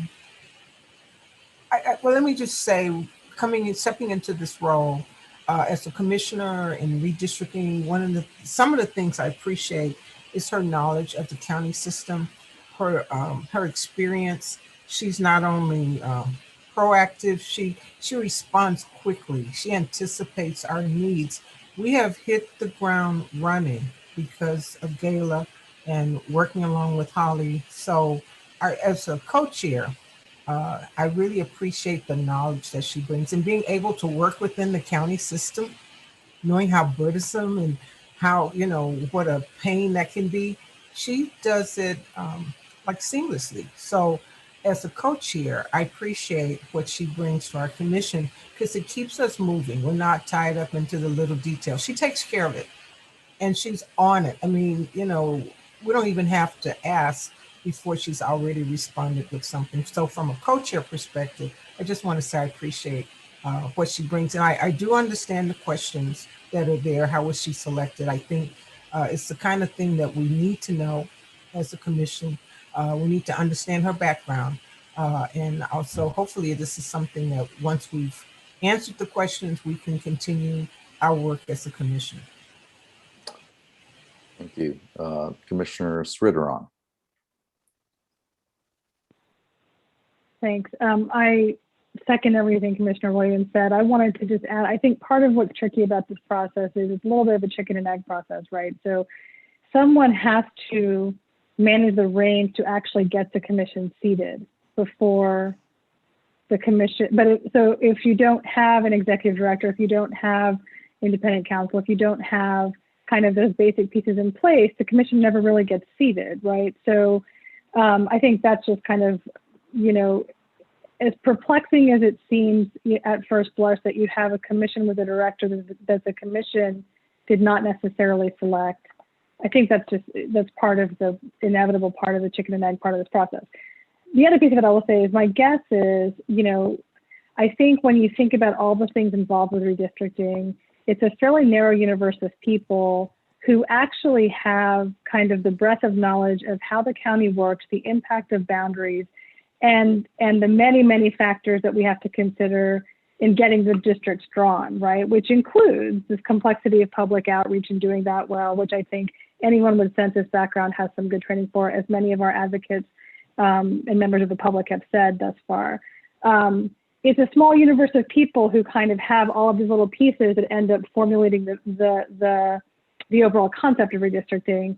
And among those people, very few of them are nonpartisan, right? So I think this is sort of a small universe of very specialized skills.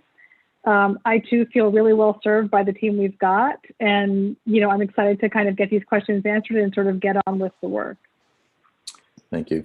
So we have other very important topics to deal with this evening. I'll take a few more questions, but I want to really begin wrapping this up. And if we need to go back and agendize budget issues, we can certainly do that in the future.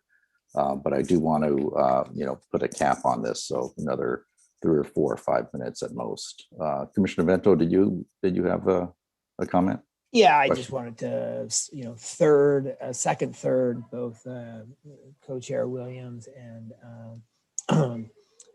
what she said. I mean, we are able to draw these districts or reestablish these districts through the support that Gayla and her staff has had. So that makes it real easy for us. I can't imagine us trying to figure out a budget and then select someone.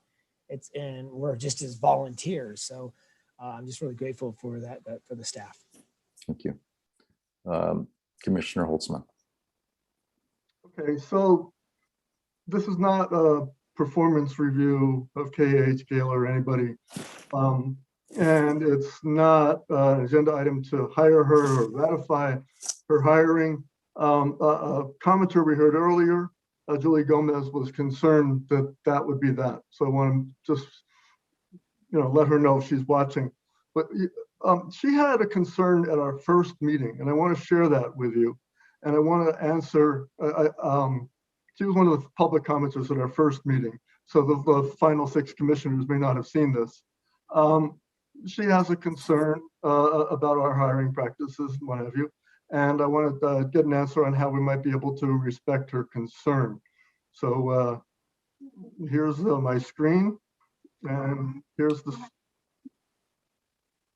hang on, can you, hang on, I'm sorry, I forgot to click share sound. Hang on, I'm sorry about that. Share sound, here we go. Better. All right. Good morning, everyone. My name is Julia Gomez. I am a staff attorney at the ACLU of Southern California. And I, along with other groups that I work with, including Kiana at Common Cause, want to emphasize the importance of the commission making independent decisions, independent of the county, including staffing decisions. We understand that the county has already hired an executive director and general counsel, but the fully seated commission has not been brought together yet. So we encourage, once the commission is fully seated, for you all to assess whether these individuals and all future staff you hire have the expertise and qualifications that you believe are necessary to guide your work. Staffing decisions for consultants, such as racially polarized voting and drawing experts, should be made by you, ideally after you've received training on redistricting and the Voting Rights Act, including training again on racially polarized voting and city demographics. The State Commission has already— Thank you, Julia, your time is up. Thank you.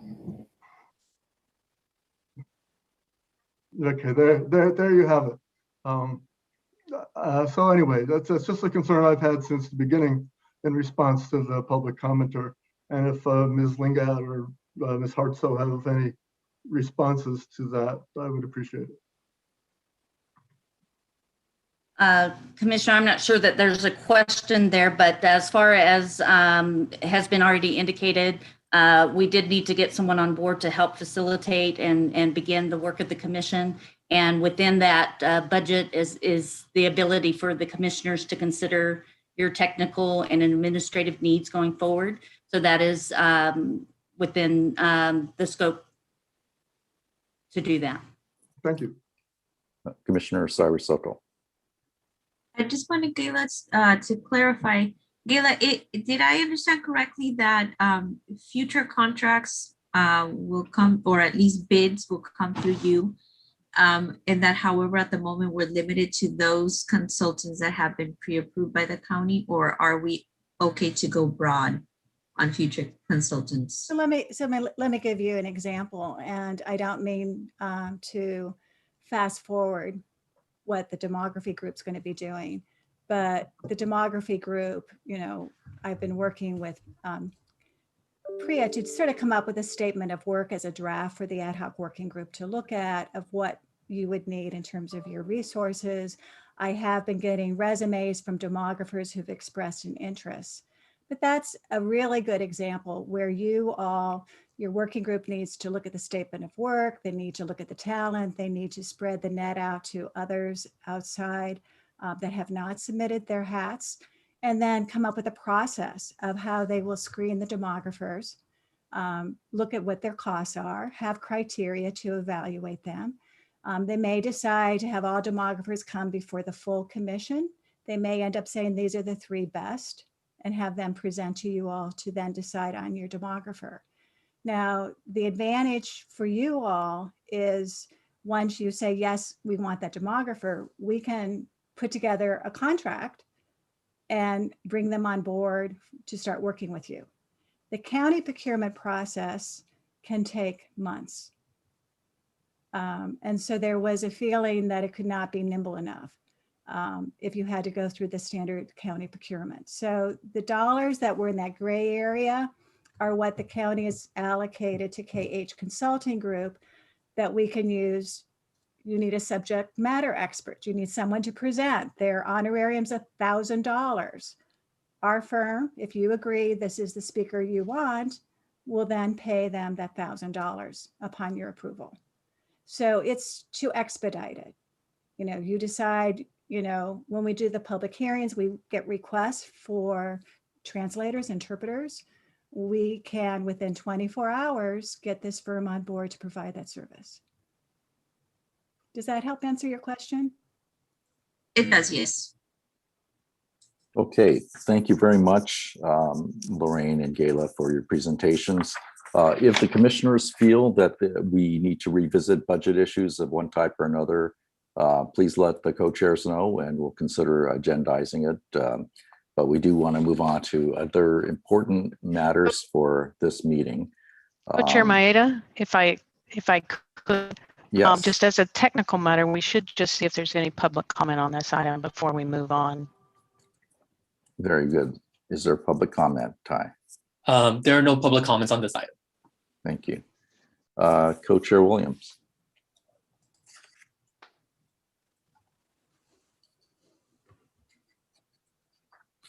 You're on mute.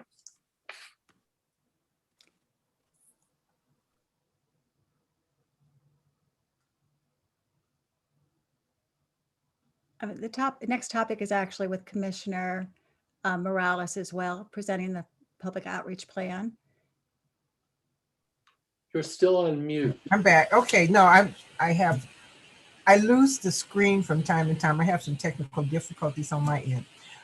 So yeah, 60, we're looking at the receive and consider approval of the public outreach plan. Paulo, and I believe Gayla will also be presenting. Yes, and thank you to all the commissioners that have helped to look at this plan. Thank you to Gayla and her crew to putting this together and getting some wheels rolling in creating this outreach plan. And so I'm not exactly sure in terms of the presentation of this. I hope that everybody had an opportunity to take a look at it. I know there was plenty of discussion in our last previous meeting. I also want to underscore the importance of being able to move forward on this so we can actually begin the outreach process. That's going to be very key and critical. You know, we count on folks providing public comment and you know, moving forward with, you know, the hearings and the meetings with community organizations and some of the, you know, elected bodies out in the world in LA County. So, you know, why are we doing this? Because it's important. It's actually, I don't know if we're going to get to the values conversation, but we did talk about how can we be much more inclusive in terms of this process. And so, you know, where the lines are made are going to be very critical at, you know, that really takes into account representation. It takes into account, you know, communities that have been, you know, disregarded at times, ignored. And so we wanted to make sure that in our outreach, we're going to be as clear as possible in terms of, you know, building off of something that's already started. And so our expertise and our work together, working with different community organizations, folks that have been, you know, doing the community organizing work, the folks that have been reaching out to us, all this is a part of getting a clear sense and a clear shot of the community and how they see themselves fitting into this larger effort. And so there are, I want to open it up for any particular changes that folks wanted to identify here. I know we only have about 5 minutes for this, if I'm not mistaken.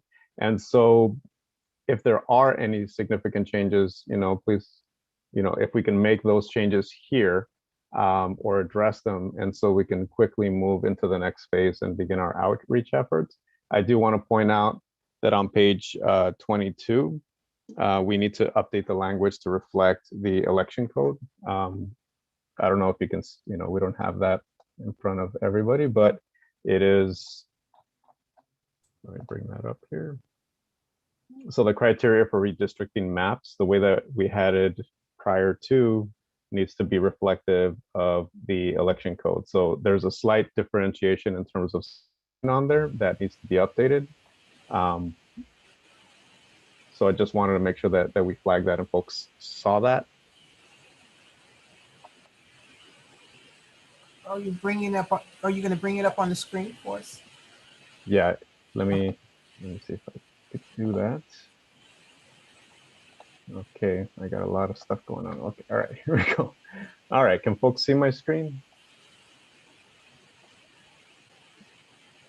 All right, so I'm taking this directly from an email that was sent to me.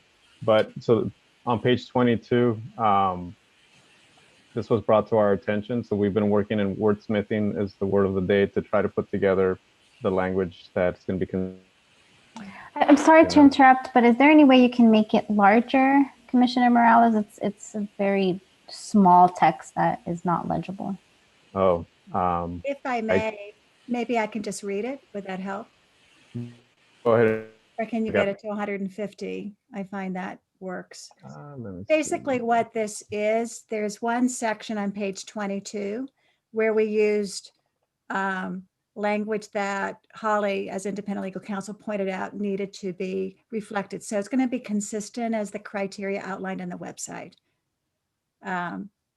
It's conceptually pretty much the same about being contiguous and equal in size.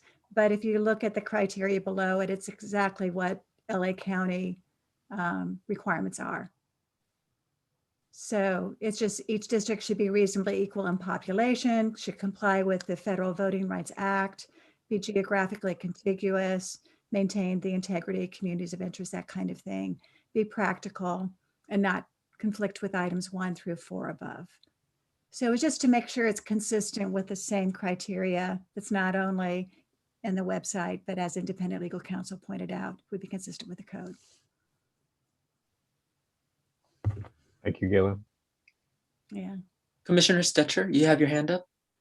Yeah, I don't know how much discussion you want at this point, Commissioner Williams, and how many questions you want. I have a couple, but I don't want to abuse the time if this was only an initial presentation. No, I think where you're wanting to go is initial approval of this, right, Paulo?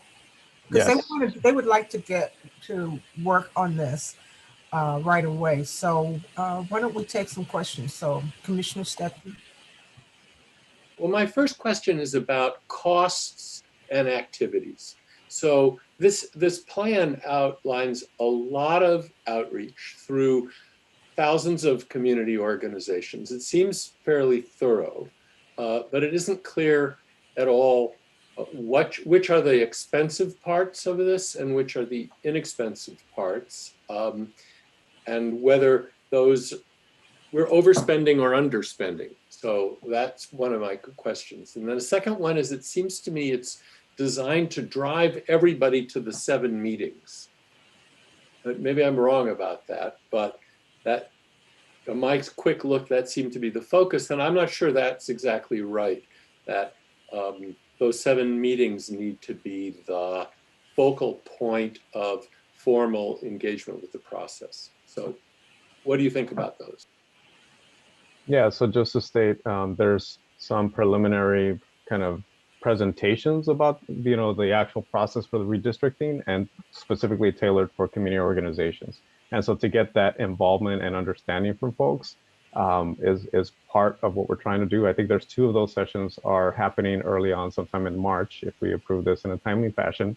And then, the other, effort takes the 7 meetings take place sometime in April and May, if we're following the timeframe that we have set out. And so there's plenty of opportunity to engage folks that are doing more of the organizing in the community to get, maybe more of a coalition perspective to be able to provide input, but it also allows for us to make sure that we're reaching out and very intentionally to different ethnic communities within Los Angeles County and representative of all the different current districts, to make sure that we're getting that input. And so we wanted to make sure that, again, this is an inclusive process to make sure that folks have that opportunity, if at least they know that it's happening and they can connect in this process in whatever way, shape, or form, whether organizationally or as individuals. I can also piggyback on that for Commissioner Stetcher. It's a matter of building momentum. So the 2 workshops would be to engage the community-based organization, so they'll help promote it. The other one would be for the cities and other government agencies in the county. The minimum of 7 public hearings come spring is truly the minimum, but that is, as Commissioner Morales said, to educate them, but it's to build momentum so that when the census data comes out, people know what this is. And we can keep building those numbers in terms of people knowing how they can submit plans, how they can provide input in terms of plans being proposed come fall. And might we want to delay everything if the census data are delayed and turn the clock back a little bit on our initial conversations and meetings? So the latest version of the public outreach plan has been adjusting the timeline to reflect the September 30th. It does condense the amount of time you have to review those plans that will be submitted. And when I give the executive director report, I'll go over that adjusted timeline as well. Other questions? Commissioner Holtzman, you have your hand up? Yeah, yes, I do. My main question here is what the effect would be of approving the plan tonight. Would it commit commissioners to doing a certain amount of work? And if so, what? Would it commit the commission to a certain level of spending? And if so, what? And what if it turns out some of the things in it we what might like to change? We might like to trim it down or add different things that aren't in it. I mean, I'm sure you would like to have a working document, something to go with to start, but I don't. I'd like to know before I vote on it what it actually commits commissioners to do and the commission as a whole. Okay. Oh, Gayla, do you want to provide a little background? Oh, you're on mute. Mute. It's a starting point, we spent a lot of time identifying what might be initial organizations to reach out to. We know that list is going to grow. The delay, I mean, will be a work in progress as it unfolds. The delay will, in fact, I think, make it a little bit harder because we'd have to postpone the workshops. We'd like to have the Ad Hoc Working Group to start looking at a PowerPoint presentation that you all could use to go out when you're asked to speak on this topic. So we have some consistency as toolkit that you'll have at your disposal. This particular presentation, once you have it and you all have looked it over, could also then be used for these workshops that would occur not only in March, but then as you begin to do your public hearings come April, May, and June. My question about committing commissioners sort of relates to this idea of us going out to speak on this topic or attending workshops where staff are informing the public how they can participate. Unlike the state Citizens Redistricting Commission, the state CRC, we're not paid. We don't get per diem for going out and giving such talk. And I want to know if this commits us to having to do it, because I don't think I'm going to want to do very much of that, especially when staff can handle most of the outreach. So we'll be happy to handle those presentations, which is why we have that budget for facilitators. Also, I know the co-chairs have already received one request and have been receptive. I've heard Commissioner Bento say, I've been approached. I would like to talk about it. So it's not going to be something mandatory that everybody does, but there should be a consistent message from you all, when you do it.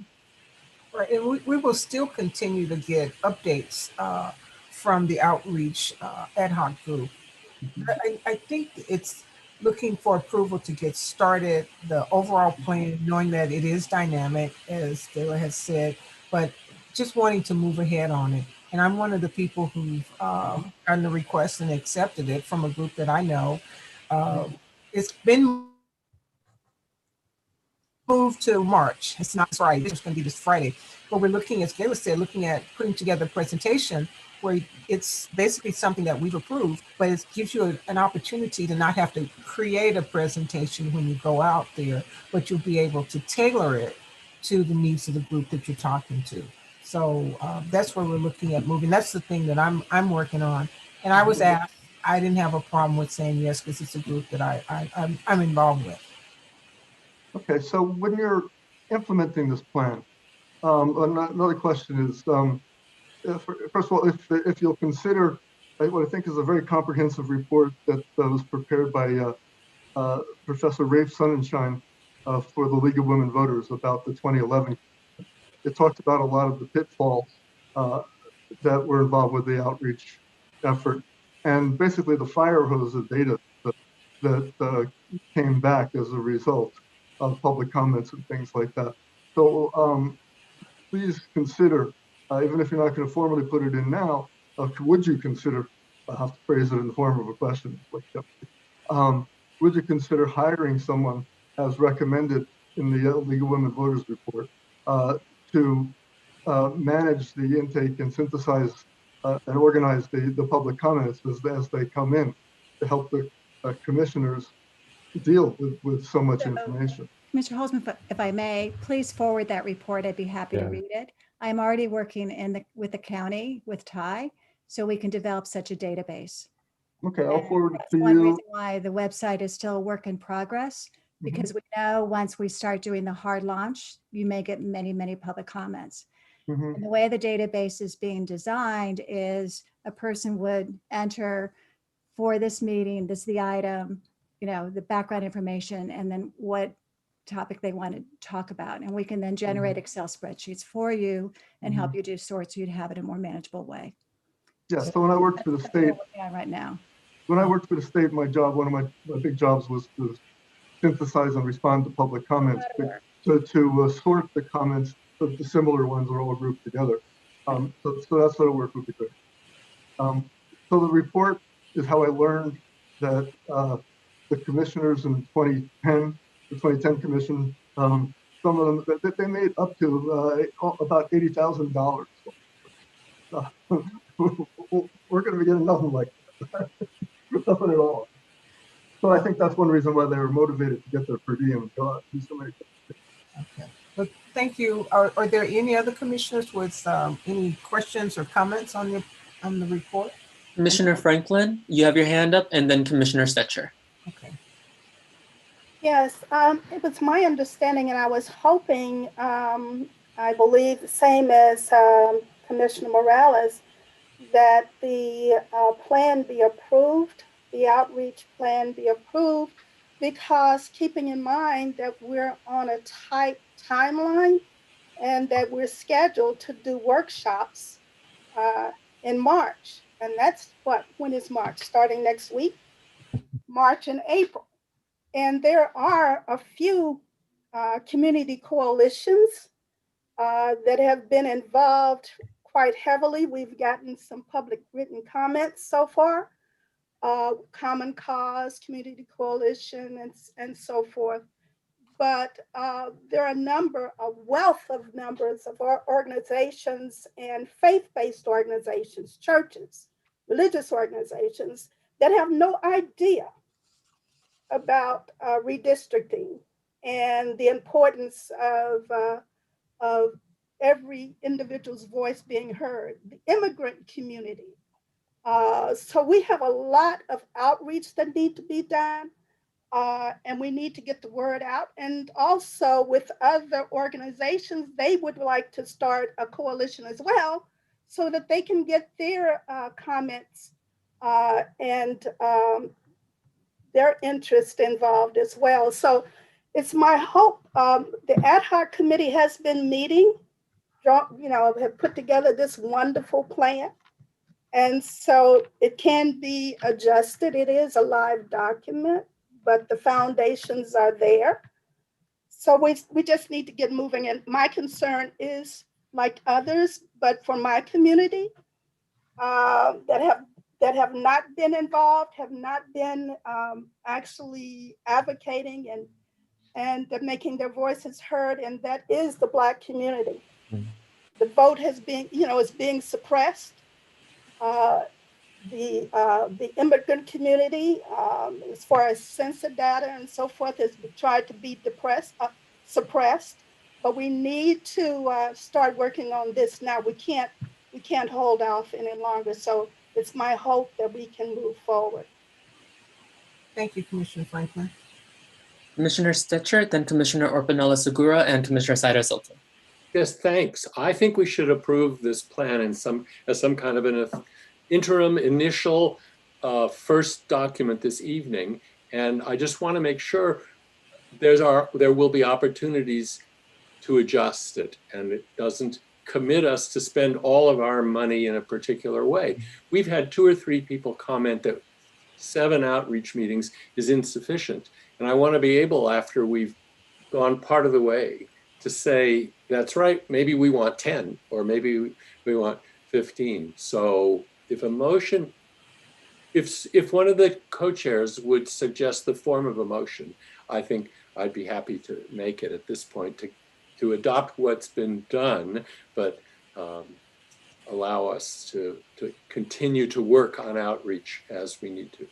And let me just point out, it is a plan. It's a guiding document. This is not in concrete. You're going to learn as you go along. We're going to build on it. I'm sorry, if you have a motion, you also have 2 other comments. I was going to say, we have a motion, but we also had another comment. Commissioner Orpanella Segura, then Commissioner Saida Soto. Okay. If the commission moves forward to approve this draft, when can we anticipate for the copy to be available on the website? You're muted. I'm sorry, are you talking about when would the public outreach plan be available on the website? Correct. Posted tomorrow morning. That's wonderful. Thank you. Commissioner Saida Soto. I'll hold my comment till after the motion has moved. I also think you have one public, you have a speaker who wants to comment on this before you have a motion. Okay, we have a motion on the floor. Well, you don't have a motion yet. You have a public comment from Julia Gomez. She would like to speak to you on this. I think you have to have that happen before there's a motion. Okay, public comment. Can we? Yep. So we have one public comment from Julia A. Gomez from ACLU SoCal. Julia, I'll go ahead and make you a panelist. Please share your mic, and if you're comfortable, share your video. You will have 2 minutes to make your public comment.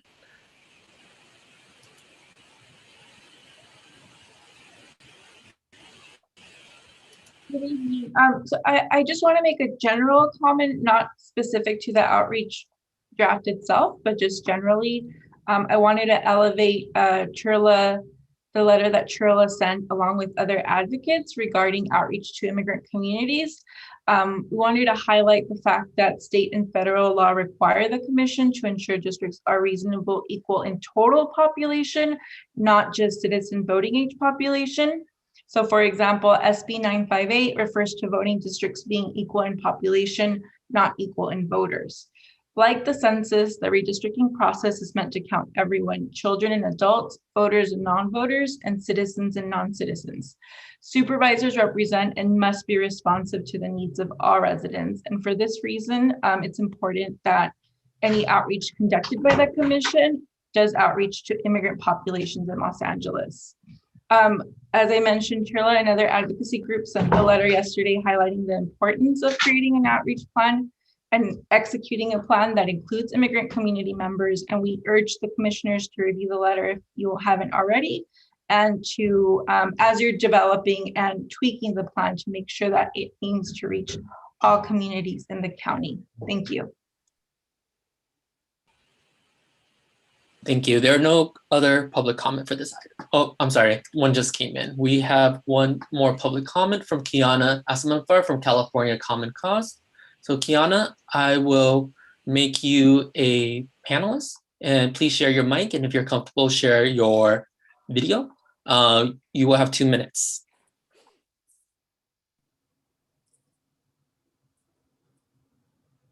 Thank you so much.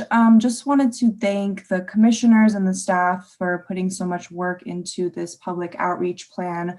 I know this topic is coming up later in the agenda, but I wanted to emphasize the need for the commission to receive training, not just on redistricting 101 and the various federal and state legal requirements around redistricting, but also engaging with experts on best practices for engaging the community, understanding communities of interest and how that plays into the redistricting process. And I think that training and more conversations among the commissioners about values and priorities and general approach for redistricting, that will kind of help inform the final public outreach plan and will assist in kind of fine tuning the plan that's in print right now. Also just wanted to elevate the point about how this kind of plays into the budget and making sure that both the plan and the budget are a reflection of the priorities of the commissioners. So I encourage you as a commission to have those conversations before finalizing either of those documents. And lastly, I know Commissioner Stetcher referred to this, but we are really hoping that the 7 pre-draft map hearings and the 2 post-draft map hearings are treated as an absolute floor for the commission when going about the public meetings. So just wanted to highlight those points and also express my support for the comments made by Julia earlier as well. Thank you. I have a quick follow-up question for you. This is Seminafar. Do you have any trainers to suggest for training us on best practices for engaging the community?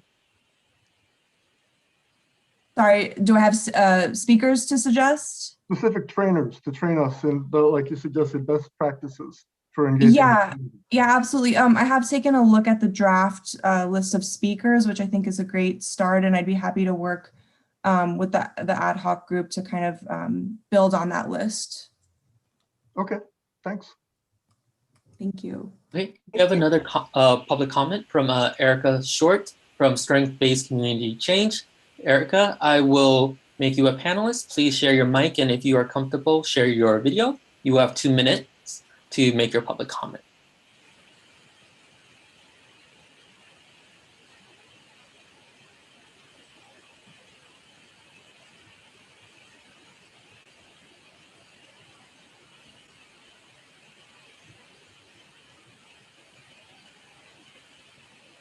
Hi, my name is Erica Schwert, and I am a community organizer for SBCC here in the Antelope Valley, and our organization works countywide.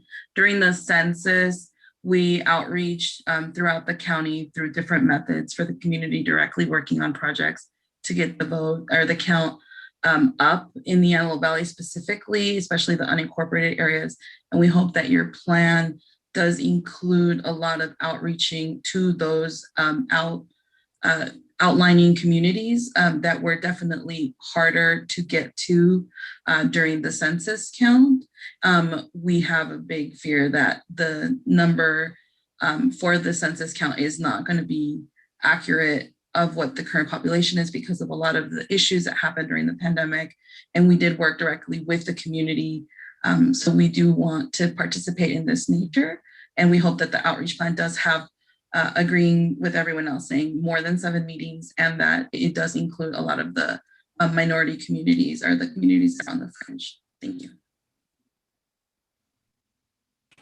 There are no other public comment on this item. Okay, great, thank you. So we have a motion on the floor. Do we have a second? Second. Thank you. It's been moved by Commissioner Stetcher and second by Commissioner Opanella Segura. Are we ready for any discussion? Could you read back the motion, please? The motion is to approve the outreach plan as presented. Okay, any discussion? Okay, are we ready for Commissioner Obregon has his hand up. Okay, sorry.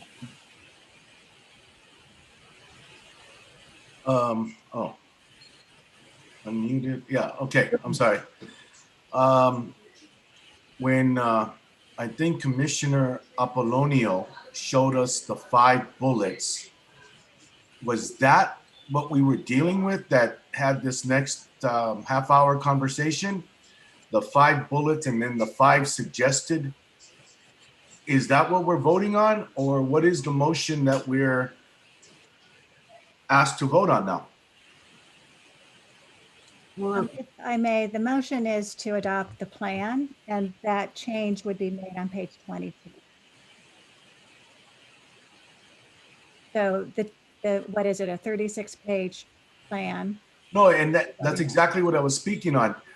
We've spent so little time on that. I mean, you know, we've discussed it, but boy, can we take a look at that and again be real quick and just to digest it, because I'm dubious in that. I'm not clear on exactly that, and we've spent a lot of time on a lot of other things. Not other things, but I'm sure it was that. But I'd like to see that before I proceed. Co-Chair Maeda, you have your hand up. Commissioner Obregon, that plan was presented to us 2 weeks ago. Prior to that, it was available to look at. We've been looking at it and discussing it for 2 weeks. The working group has been working very hard on that plan, and it was intended to be presented today for approval. I don't think it's right to, at this point, request going through this in a great deal of detail when that opportunity has been available for the past 2 meetings. It's necessary that we vote to approve it in my view. If you have specific questions about, if you have questions about a specific part, certainly we can address those things. But as a general page-by-page review, I don't think that's appropriate. In a great deal of detail when that opportunity. I'm just speaking on that page 22, those 5 items, and then the 5 like rewrites or the 5 suggested. Commissioner Obregon, that is simply a reflection of making sure that we are in compliance with the statute. It just uses the same, different wording for the same concepts, but in conformance with the statute. That's all that was. 5 items and then the 5 like rewrites of the 5 suggested.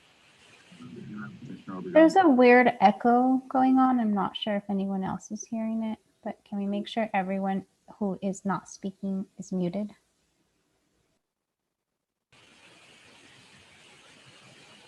Okay, I'd like to move ahead with the vote, and if there are some additional questions that you have, Commissioner Obregon, maybe you'd be able to take it up with Commissioner Morales. Can we move ahead with the roll call? Commissioners, please be prepared to unmute your mic and respond when your name is called. Co-Chair Daniel Maeda. Aye. Co-Chair Carolyn Williams. Yes. Commissioner Jean Franklin. Yes. Commissioner David Holtzman. Yes. Commissioner Mark Mendoza. Move for approval. Commissioner Apolonio Morales. Yes. Commissioner Nelson Obregon. Yes. Commissioner Priscilla Orpanella Segura. Yes. Commissioner Hyla Soto. Yes. Commissioner Saida Soto. Yes. Commissioner Priya Sridharan. Yes. Commissioner Brian Stetcher. Yes. Commissioner John Vento. Yes. And Commissioner Dorina Wong. Yes. Motion passes.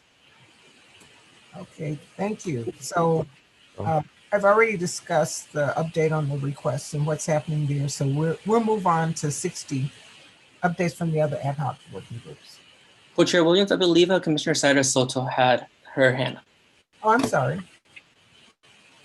Okay. It's okay. I wanted to just make two comments. One in response to one of our speakers tonight on public comment, which is I absolutely think it makes sense for us to make sure that the outreach plan is aligned with the budget. We just kind of saw the budget in its wholeness today, and so I think going back through that to ensure that it is prioritized in our budget is essential. And then the other is that these hearings and all the other opportunities that we will have to engage with the public, for me, are really going to be essential to getting us to the end point where we arrive at, drawing the best maps that we can. And so I want to encourage us to make sure and prioritize those hearings when they do come around, whether we end up with 7 or more, as well as meetings that will be and opportunities that will be offered to us for learning and gaining knowledge about our different communities.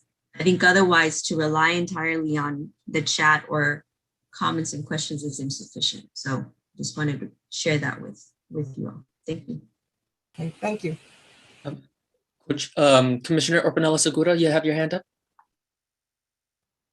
Yes, just really quick. Given that the access plan, outreach plan has been approved, Gayla, can you send the commissioners the link once it is live on the website? Thank you. Absolutely. Okay, thank you so much to the working group on the public outreach. It's a really terrific document. I think it'll be very, very helpful as we proceed to the next step of our commission's work. Each of the working groups has been meeting between these meetings and doing a tremendous amount of work. And I apologize in advance, but we only have just a few minutes each for each of the leads to tell us what they've been doing. But this is the time to do that. So first, the leader of the Redistricting, Mapping, and Demography Working Group, Commissioner Sridharan. Thanks, Commissioner or Chair Maeda. So I'll be really brief. We actually have not met yet. We're meeting for the first time tomorrow. Gayla alluded to this, but our primary focus to start will be sort of teeing up for the commission to have a hiring process to select a demographer. So we'll go over kind of a draft statement of work that we hope to then bring to the commission soon to approve, as well as hopefully talk through a selection process, or at least options of a selection process that we can also bring to the commission to approve. Another thing that I don't know if we'll have a lot of time tomorrow in our first meeting, but hope to get to soon is thinking through kind of the demography education piece, right? So what can we sort of share with our colleagues in the education group in terms of building some foundational knowledge to the whole commission and kind of just bringing us all along in our learning about the mapping process, about the data, about how all of that works. And sorry, one other thing I forgot to mention about the selection of commissioners. So one of the things we also will talk about is, again, this is sort of a relatively small universe of people who are demographers, who have redistricting experience, if that's what we think is important. But we'll talk through kind of, and we'll bring to the commission more information about sort of, who's already kind of in the mix of, potentially interested in doing the work for the commission, but also making sure that we cast as wide a net as possible. And kind of come up with as many ways as we can to push the statement of work out and engage the interest of a really diverse array of candidates. I think that's it in a nutshell for now. There will be lots more, obviously. Thank you. We look forward to seeing what the working group comes back with next time. And next is Commissioner Mendoza, the leader of the the newly renamed Education Working Group. Yes, thank you, Co-Chair Maeda. The subject matter expert working group met, which consisted of myself and Commissioner Vento, and it was apparent very quickly that a more appropriate name would be the Education Ad Hoc or Working Group. So we're proposing that and working with that. A primary goal is to educate the CRC about the redistricting process, what it is, why it is, how it is. We will invite individuals or groups to speak at our meetings and possibly, if deemed appropriate, hold a workshop. The working group proposes to allocate subject matter experts 60 minutes to present, 45 plus or minus would be the presentation, and the balance for questions and answers. We're hopeful that the subject matter expert speakers will volunteer their time, but in the event that's not the case, we're proposing a $1,000 maximum honorarium that, subject to the co-chair's discretion, that he or she can make an exception for that amount if deemed appropriate. Presently, we have 2 speakers lined up. They are Justin Levitt and Kathy Fang, and the bios were submitted. We propose to have Justin and Kathy speak at the March 10th and April 14th meetings respectively. And if you haven't read their impressive bios, these individuals are highly esteemed and respected experts who we believe will impart valuable information about this process. And we also believe it worthwhile to have various county personnel present to the commission at our meetings. An example might be county council, a mapping group representative, and we would also think it appropriate to make that presentation 60 minutes. This is basically the groups that will be at our disposal, effectively working for us and with us to further our charge and carry out our responsibilities. And additionally, we're proposing to have community-based groups present at the commission, and we can become familiar with them or more familiar with them and their mission, their goals, the people that are involved. And we propose 15-minute timeframes for these presentations, and leaving a few minutes for Q&A in that time frame. And a list of educational speaking topics has been compiled. This is a working document, not intended to be comprehensive. Is that something that you have handy, Gayla, that we can show or not? Okay. Any suggestions or inputs from commissioners is welcomed. And also, or finally, we received formal communication from a coalition group interested in helping work with the education working group, and we'll be looking at how that might occur. There you go. There's a number of columns, and I really implore each of you to take a look at that. The columns and you move quickly through it. The different topics, the potential speakers or possible speakers, and also, and very importantly, identified coordination with ad hoc working groups. It may be difficult for you to see it on the right column there, but we recognize we're not operating in a vacuum, and we want to collaborate with other working groups, and we certainly see that as important and synergistic. So in a nutshell, that's what we've done thus far, and we'll continue to develop this program and take the input from you all, commissioners, as well as the public at large, to make sure that we get people in who are going to help us with what it is that we're doing. Thank you, and thank you for bringing those proposed speakers and areas of expertise to our attention, so that the full commission could benefit from that. I certainly urge the commissioners to look at that list, the suggestions and so forth that were in your supplemental materials. The public as well, please provide any additional input, whether it be speakers or areas you think we're missing. We're all novices at this, or some of us have a little bit more experience than others, I know. Many of us are novices at this, and we certainly could use the education, the training. So we look forward to those with more expertise to be able to fill us in on those items. So I see that there is someone who wants to speak. I don't know whether there's a couple now, whether they want to speak on this specific subgroup work, or should we wait until after we go through each of the subcategories? I think, well, Holly, you might want to weigh in on this. Isn't this a whole cluster item? Do you want to take the public comments in between? One is on 6D, one's on this item. So my recommendation was going to be, since I understand it may seem a little disjointed, but this is a 6D, so you would have one round of public comments after everyone's given the updates. Okay. So you would wait until the end. Okay, well, do the 4 presentations then, and then have public comment. Yes. The other question on this is, I think Commissioner Mendoza's group needs permission if you want to go ahead, for example, with Justin Levitt and with Cathay Fang, whom they proposed, for them to be scheduled or not. Okay, maybe we can take that up after we go through the 4 then. Okay, the next is Commissioner Vento, the leader of the Values Working Group. Okay.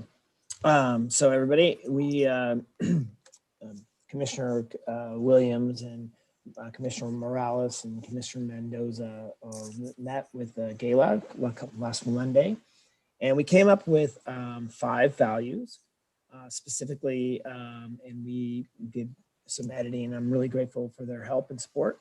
So we picked accountability would be one of them. We are accountable to the process, to each other, and to the constituents of Los Angeles. I just want to highlight something real quick. We picked the word constituents in terms to include a broader perspective of not just the people and the voters, but also the different agencies and the different cities as well, and the contracting services. So that's why we chose the word constituents. Transparency, we are committed to an openness in all aspects of the redistricting process. Objectivity, and I'm really grateful for the revisions that both Commissioner Mendoza and Commissioner Williams brought in here. We are careful, intentional, fair-minded, equitable, impartial, and will actively resist undue influence in establishing the supervisory district boundaries. And then we picked the 4th one, integrity. We are honest, truthful, ethical, principled, and professional. And then I really wanted just to thank Commissioner Morales for this last one. And before I talk about inclusion, I just want to just kind of go over a couple of points. If you kind of just look at the kind of the history of the United States, we went from like a segregated society to a desegregated society to an integrated society. And then what we're really trying to do is really take the value of inclusion, not just to allow people to exist, but to recognize that they have a voice at the table. And this was a really a good point of our discussion. And so one of the things that we came up with was the sentence, we will create and foster a true sense of belonging by being purposeful, deliberate, and effective in comprehensive public outreach, engagement, and feedback. So I just wanted to go over this with you, and any comments or questions? And I just wanted to make one point, everyone, we did, even though we looked at the word respect, one of the things we talked about is that we are respectful in the process that we are going to go with each other and the process that we go. So I think I'll go with Commissioner Franklin. Yes, I mean, I love this, the values that are listed. One other value, I don't know if it's something that we can include. We're all here to serve. So service might be something that you want to put there, to include as well. But I believe as citizens and being a part of the citizens redistricting, everything that we do, we're here to serve our community, to serve those who make up the citizens of Los Angeles County.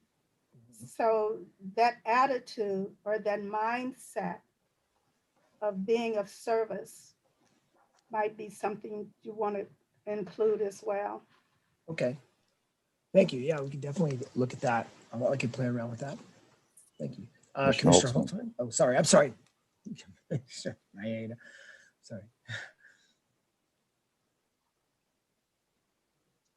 Oh, Yes, I'm on. You're muted. I'm muted. Well, it doesn't say I'm muted. Can you hear me? Because, yeah, everybody can hear me. Okay. All right. Thank you. So I have some suggested edits. I could put them up on the screen now, or I could send them to you in the interest of time for consideration as edits for next time. And I also have, of course, one, like others, one more value I think we've left out here, and that's independence, which I would define as we are not influenced by politicians, which I think is something that we should internalize. So what do you think? You want to see the edits I have now? Commissioner Holtzman, do you want to email them to me? And then totally could do that. Totally. Okay, and then we can kind of go from there. Okay, I will explain them as well in an email to you. Thank you. Commissioner Cyrus Soto. I'm going to ask that we consider equity as a value.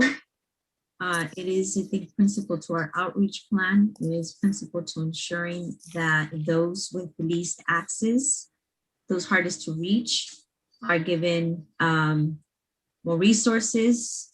It's sometimes more priorities. So I wanted to ask that we include equity as a value. Yes, I'm happy to do that. Commissioner Soto, if you have maybe a statement or something that you want to email me, something that you feel would outline that, I will, let me thank know, you. and we can go from there. Great. Any other comments by any of the commissioners? Thank you very much. That's really a great list to go with at this point. And it sounds like you have a few more things to think about as well.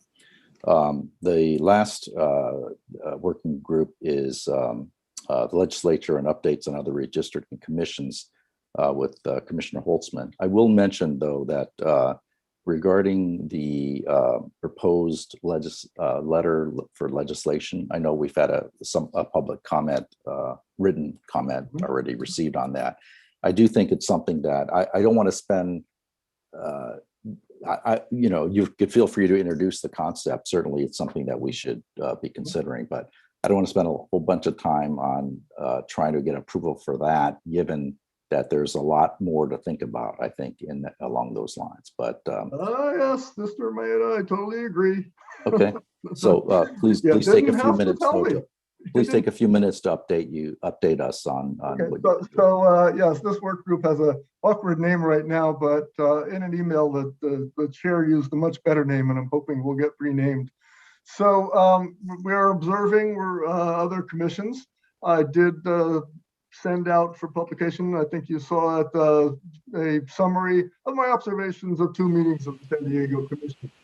I just want to, San Diego Independent Redistricting Commission. I definitely am hearing background noise. I don't know, maybe someone needs to mute. There we go. Anyway, so on the first meeting was on Thursday, January 28th at 5:30 p.m. There it is again. Their meetings are run by a chair, like ours. The initial roll call and the votes and public commenting and minutes are administered, and it's all recorded by a clerk, who's the clerk of the commission, who's also the clerk of the Board of Supervisors there in San Diego.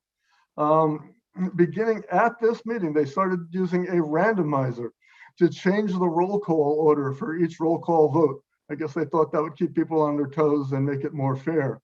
I'm not reading the whole thing, but I did want to point out that meeting I watched was focused on transparency about the use of government funds, especially county funds. And county officials, county workers were there discussing their extensive internal controls to make sure that the funds are spent appropriately. Their county has given them, their commission, the commission has a budget for the calendar year of $750,000. The staffing they're getting from the county, the commission doesn't have to pay for, but coming out of their budget so far, there's a good chunk of money for legal services. And they were also urged to ask in the next couple of months for more money, for a budget increase, particularly for training. Apparently their line item for training is pretty low. And that's because the county, like ours, budgets for its fiscal year. So the process for getting the next budget going is starting around now, because the fiscal year starts July 1st. Interestingly enough, they're getting laptops distributed to them. And another interesting thing, their chair is awarding cookies from his son to commissioners who do particularly good work. I guess he's mailing them out because they're meeting virtually as well. They're looking forward to having a community of interest app. I think it might be being developed by the state, but there was some mention that it might be coming from USC. Also for outreach for their mandatory hearings, they're considering having the members that live in a supervisorial district, in a current district, take the lead in planning the required hearing in that district, in the district they live in. All right, so that meeting lasted about 3 hours, kind of like ours do. The second one I looked at included this Redistricting 101 presentation Kathy Fung, and then their counsel is Marguerite Mary Leone, who's up in Marin County. And if you want to see that, it's available on video. It might be a good thing to see before we have Kathy Fung here speak. On the issue of ad hoc groups, they took that up at the second meeting. They staffed them. They did a whole thing with their randomizer. And their vice chair, I want you to know, did note that the list of subgroups represented a significant commitment of time for not just commissioners, but also the public. So that's something to think about. And all of these things I'm mentioning are just to let you know what's going on. I'm not suggesting that we do any one of these things their way, but if any of you fellow commissioners out there think we should pick up on any of the things I'm mentioning or I'm not mentioning but are in my written report, feel free to bring them up to the commission, our commission. And the chair of their commission would like to not be the sole voice of the commission, and would maybe like to let ad hoc groups respond to calls from the media. Can you wrap up now? Okay. Quickly, there's a Redistricting 101 summary in my report. Last thing that Kathy Fung thought was a good thing from the state CRC was they do some post-meeting socializing so the commissioners can get to know each other. Anyway, so at the end of my report, you'll see I tacked on a list of a map and a list of all the independent commissions. We're compiling a list of basic facts, me and Commissioner Stetcher, that's the whole work group, about each of the other commissions, and we're including the meeting dates there. Another thing I tacked on was a comparison of the codes between San Diego, which came first in the state law, and us, so you can see how little difference there is. It's a good reference document to have if you want to see that. They changed the name of the commission. San Diego's independent and we're citizens. Our law only mentions the word citizens once. So, but I think it's important that I get to this. All right. So the county registrar didn't love the idea of having Labor Day be the primary election day. I think we could handle all of those objections. All those objections could be addressed, but better, I think, to let it drop, because now there's a new bill in the state legislature that Holly let me know about. It is it's called a spot bill, which is basically a placeholder for future more detailed provisions. And it is called SB 594, Senate Bill 594. Last day of last day, on the day of the last day to introduce bills, the chair of the Senate's Elections Committee, Senator Glazer from the Antioch or Rinda area up north, introduced this bill. And right now it just says that the legislature intends to enact legislation to mitigate the issues that we've been talking about surrounding Commissioner Holtzman, can I just interrupt you for a second? You'll be convening your working group, working with Holly, coming back with a proposal perhaps at the next meeting that we can look at. I just wanted to let you know that there is this bill that's it's a placeholder with no substantive provisions yet. So we will have an opportunity to suggest them. Thank you. Can we have the public comment, please? Ty? So we have two public comment. The first one is from Julia A. Gomez from ACLU SoCal. Julia, I'll make you a panelist. Again, please share your mic. And if you're comfortable, share your video as well. You will have 2 minutes. Good evening again. I wanted to talk quickly about training. First, I wanted to say that we are very appreciative of the hard work that the commissioners have engaged in since taking, I guess, office. The hard work is really reflected in the materials this week. that came out of the ad hoc working groups. And we can't emphasize enough how important it is for commissioners to continue to steer this redistricting process and to be active participants, not just in trainings and setting up trainings, but in selecting staffs and consultants and putting together the outreach plan. With respect to training, while it's very important and it's great that the commissioners have already started planning outreach and other aspects of work, we urge the commissioners to hold off on making final decisions about key issues until after you've received training on fundamentals. So we completely agree with the fact that the outreach plan was approved now because it is an iterative document. But when it comes to deciding other things like how many public meetings should we eventually schedule, I think it's really important to wait till get some of the fundamental training. With respect to the training dates, I think it's great that you all have selected Justin Levitt and Kathy Fung. If there's a way to move up the trainings to March, that would be even better, because then you would leave March with the training on these fundamentals.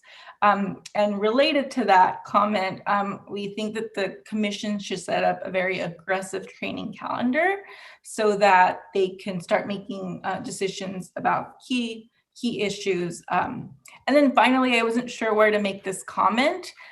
There was a reference to a public mapping tool in the materials, and I'm curious to learn more, if not in this meeting, in a future meeting, about what that reference is to and what you all are thinking of for a public mapping tool. Thank you. Thank you. Our next comment is from Alejandra Ramirez Zarate from Advancement Project, California. Alejandra, I'm going to make you a panelist. Please share your mic, and if you're comfortable, share your video. You will have 2 minutes.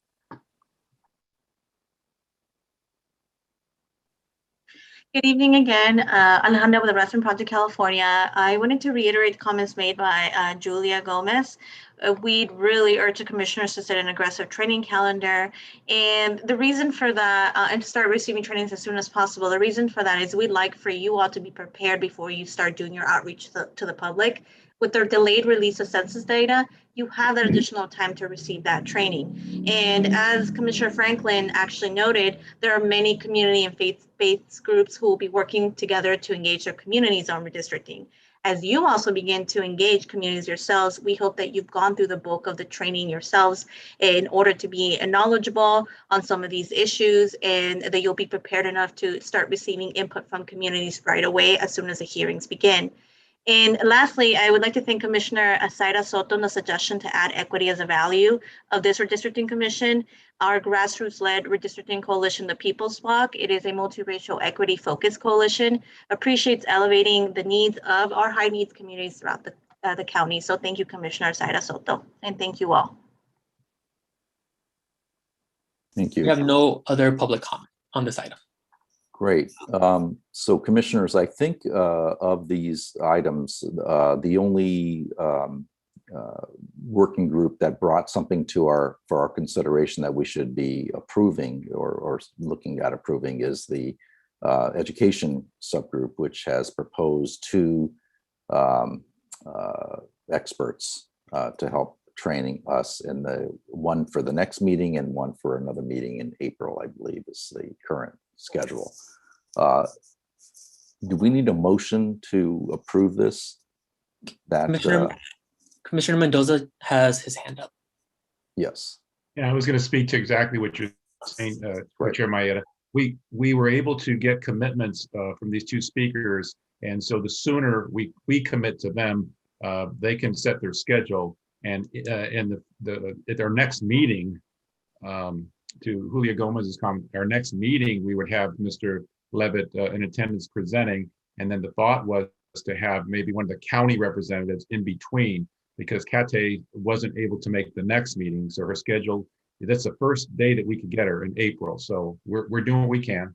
And Commissioner Mendoza, if I may, I have since got an email from Kathy Fang that she could come the March 24th now. Oh, great. We could have Justin at the one, Kathy at the other, and then postpone the county and the coalition to the April. Great. Commissioner Vento. Yeah, I just wanted to say I watched this the Common Cause 101 redistricting where they brought in all these people, and I have to tell you this, Justin, he is phenomenal. I loved what he brought in, the information he shared, and so is Kathy from Common Cause. Both of their information for me really enlightened me and just some of the stuff. So I think that this is a great setup for some training. Excellent. Holly, do we need to actually vote to approve those speaker by speaker on this, or? We don't really need to, but I know the committee wanted to come in and make sure that there were no objections to the ones they'd identified and sort of tentatively lined up. And so if there were any objections or anything, we could have that discussion there, and you could give feedback to the committee in terms of, no, we don't want that one, or schedule it at a different time, but we don't need to take a formal vote. So clearly the committee has done a lot of work trying to identify suitable candidates. And so really the question is if there's any objections or dissenting views on the next two, which are, I think widely recognized as pros at this sort of basic level training that we need with voting rights and 101. Does anybody have any comments or objections to proceeding with those two that the subgroup has put forward as the first two experts for us? Commissioner Saira Soto has her hand up, and then Commissioner Holtzman. No objections, but rather a question about the honorarium. I think maybe we're calling it something else, but it was mentioned that we would ask if they are able to volunteer, otherwise we might offer $1,000. So can we just clarify that process so that we know before presenters come before us sort of which one that is, right? Are we approving when they ask for the $1,000? Are we approving that ahead of time, or is that coming after? What's our process? So if I may, Justin Levitt will do it for no cost. Right. Cathay Fang works for a nonprofit. She's from Common Cause. She cannot accept an honorarium. Apparently other commissions have made a payment to Common Cause of $1,000. Thank you for that. Yeah, thanks for sharing that. Commissioner Holtzman? So we're not going to pay them, so we don't need a vote. I mean, I was going to say we would only need a vote if we're committing an expenditure of funds. So you may have to decide if you want to follow the prevailing practices of other commissions in terms of Cathay Fang. I think we should be good stewards of taxpayer money and keep our budget to ourselves if we can. Well, we had wanted the the ability to pay. Of course, we're going to try to get speakers gratis, but that's not always going to work out. In my opinion, you get what you pay for. We have people that are willing to volunteer, but that's not always going to be the case. So I don't know what to say. My understanding, I learned this very recently, is that a $1,000 honorarium is not that much given what some of these professionals ask for. And I guess Gayla can respond, or excuse me, add to that if that's true. I can tell you some of the rates have been as high as 5,000, and they've offered discounts to do it for like 2,500. I guess what we could do is proceed with Justin Levitt. It would be helpful if this group sort of knew what would be an ordinary range of tolerance. I proposed $1,000 because normally somebody has to prepare at least an hour or two for every hour they present. So that would sort of average out to what prevailing cost might be. Commissioner Saira Soto. I will hold my time because there's other speakers. Thank you. Commissioner Stetcher. I think that we should make a contribution to Common Cause to recognize her time training us, and if $1,000 is too much, maybe we can offer $750. Commissioner Wong. Yes, I guess I agree with Commissioner Stetcher. I think we should make a donation. You know, it's a nonprofit that has been committing a lot of time to this issue. And I don't think $1,000 is too much and we should probably make a decision as to a set amount that we would give to each trainer or speaker. And it seems that $1,000 seems to be a fair amount. Does anybody else have any comments other than Commissioner Holtzman? Do you have something new, Commissioner Holtzman, to add? No, now that people are saying we should give money to Common Cause, is because Kathy Fung is coming here to do her job for Common Cause. I say no, we do not give money to Common Cause. We do not give money to nonprofits, and we do not even have her if it requires paying money. You can watch the video I mentioned in my report and get the same training. So this is what she's doing. So if we're not voting, we don't have to take up this issue. But if we're not giving money, but if we're planning on giving money, we got to take up this issue. And I strenuously oppose paying money to nonprofits that they're not that Commissioner Franklin. Yes, I actually agree with Commissioner Holtzman regarding a nonprofit. Common Cause conducts these workshops on an ongoing basis. But I would suggest that we leave that up to the lead commissioner in the Education Commission component to actually negotiate that. But if it's a nonprofit organization and they normally do, that's part of their mission and their objective is to do community engagement. So we could give a small donation to the nonprofit, but certainly not $1,000. But I would suggest we leave that up to the lead. Thank you. And any other comments?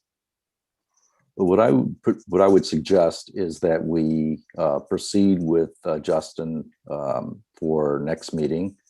If people have other comments, and let's keep Kathy on the schedule for the as soon as she's available, which I guess is the next one after that, and ask the committee, the working group, to come back to us with a proposal. If it could be the same proposal, it could be we want to pay the $1,000 and we want the commission's approval, or it could be a different treatment for nonprofits, or whatever it is. But consider the comments, come back with the proposal, and we'll vote on it next time. It would be what I would suggest. Any other comments from other commissioners at this point? I just wanted to point out that Kathy is a friend of mine. This is not personal. Thank you. And I appreciate what she does. So is Justin Levitt. Any other comments? Okay. Then Mr. Commissioner Mendoza, you've got your marching orders for the next couple of weeks, I think. Thank you. And thank you very much for all the working groups that have done a tremendous amount of work, and I really appreciate it. The commission really appreciates it. Okay, I guess we're at staff report. Actually, I think it's future agenda. Oh, future agenda items. Yeah. Co-chair Williams. This is the time where commissioners can request items to be placed on future agendas. Any comments, any items that you'd like to see placed on our future agendas? Commissioner Holtzman? Right, I think sooner than later, as soon as possible, we need to deal with the what I've called the Zev Yaroslavsky objection, the Zev objection. Whether or not we're going to just do minor adjustments of the boundaries, or if we're going to be open to complete redoing of the boundaries, because that would affect the scope of the outreach that we need. Zev's objection is that if you change the boundaries a lot, because we have staggered terms and elections every 4 years in districts, some voters get to vote once and then they get to vote for a supervisor again 2 years later, and then a whole bunch of voters will have to wait 6 years between voting if we make substantial adjustments to the lines. So I think we need to decide. I could go either way on this, but I think we need to agendize the Zev objection. Basically, I've already posted a link to his article why he objected to the redistricting program plan last time. So we can decide in advance if we're going to accept this as something that we need to respond to. But so basically, if we're only going to be changing the line a little bit, we should focus our outreach to the areas along the lines and not waste resources on voter-based outreach. But if we're going to change the district substantially, then we need a broader-based outreach. So please agendize this, what I call the ZEV objective. Okay, thank you. Anyone else? Okay, Executive Director's report.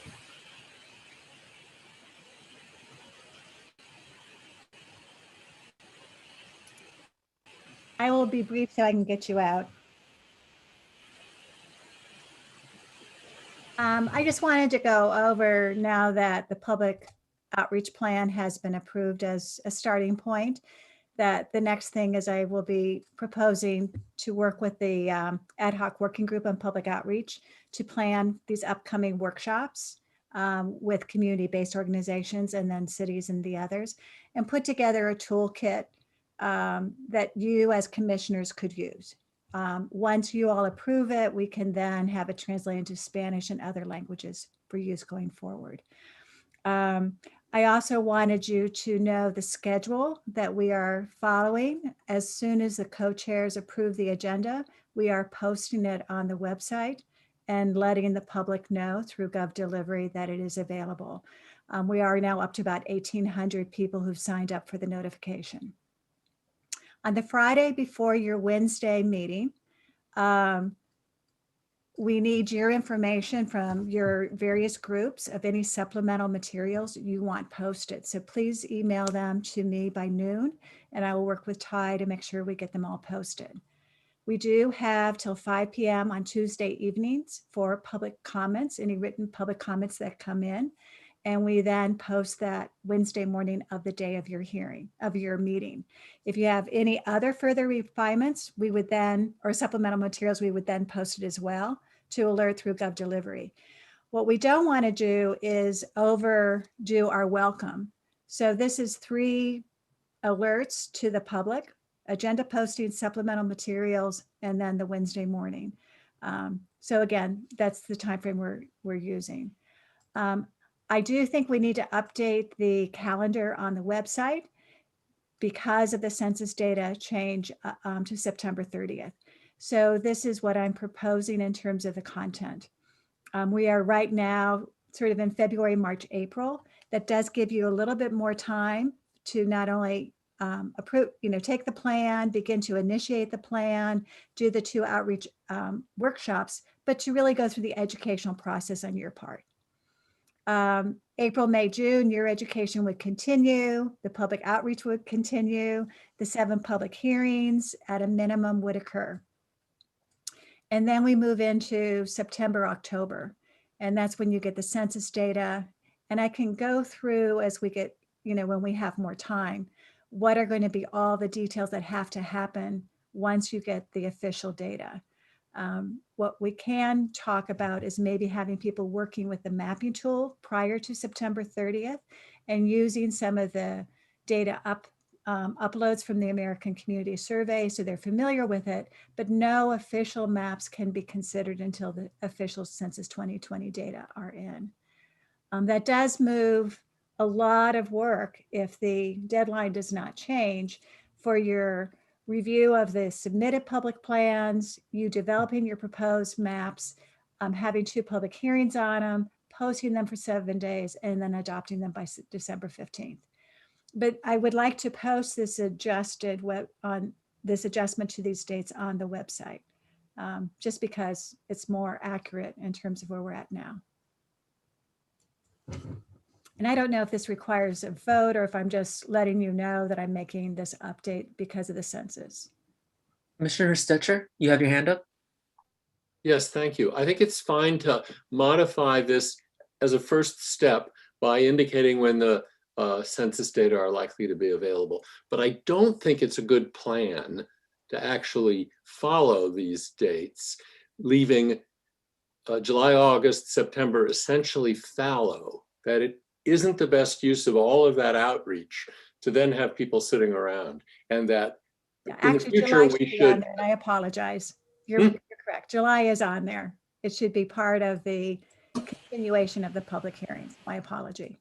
Okay, it still leaves August out. I mean, I'd like to make sure we keep the momentum somehow, and maybe that even means delaying a little bit when we start, so that people are really keyed up when the data become available. Okay. Anything else? Co-chairs, are we okay to go ahead and make the update? Yeah, I think we should go ahead and publish it. Yeah. Okay, and that's all I have. And so it sounds like it's time for me to say we're ready to adjourn. Any objections? Thank you very much. I know this was a long one, but I think we got stuff done, so I appreciate it. We'll be adjourned. Thank you. Bye-bye. Everyone.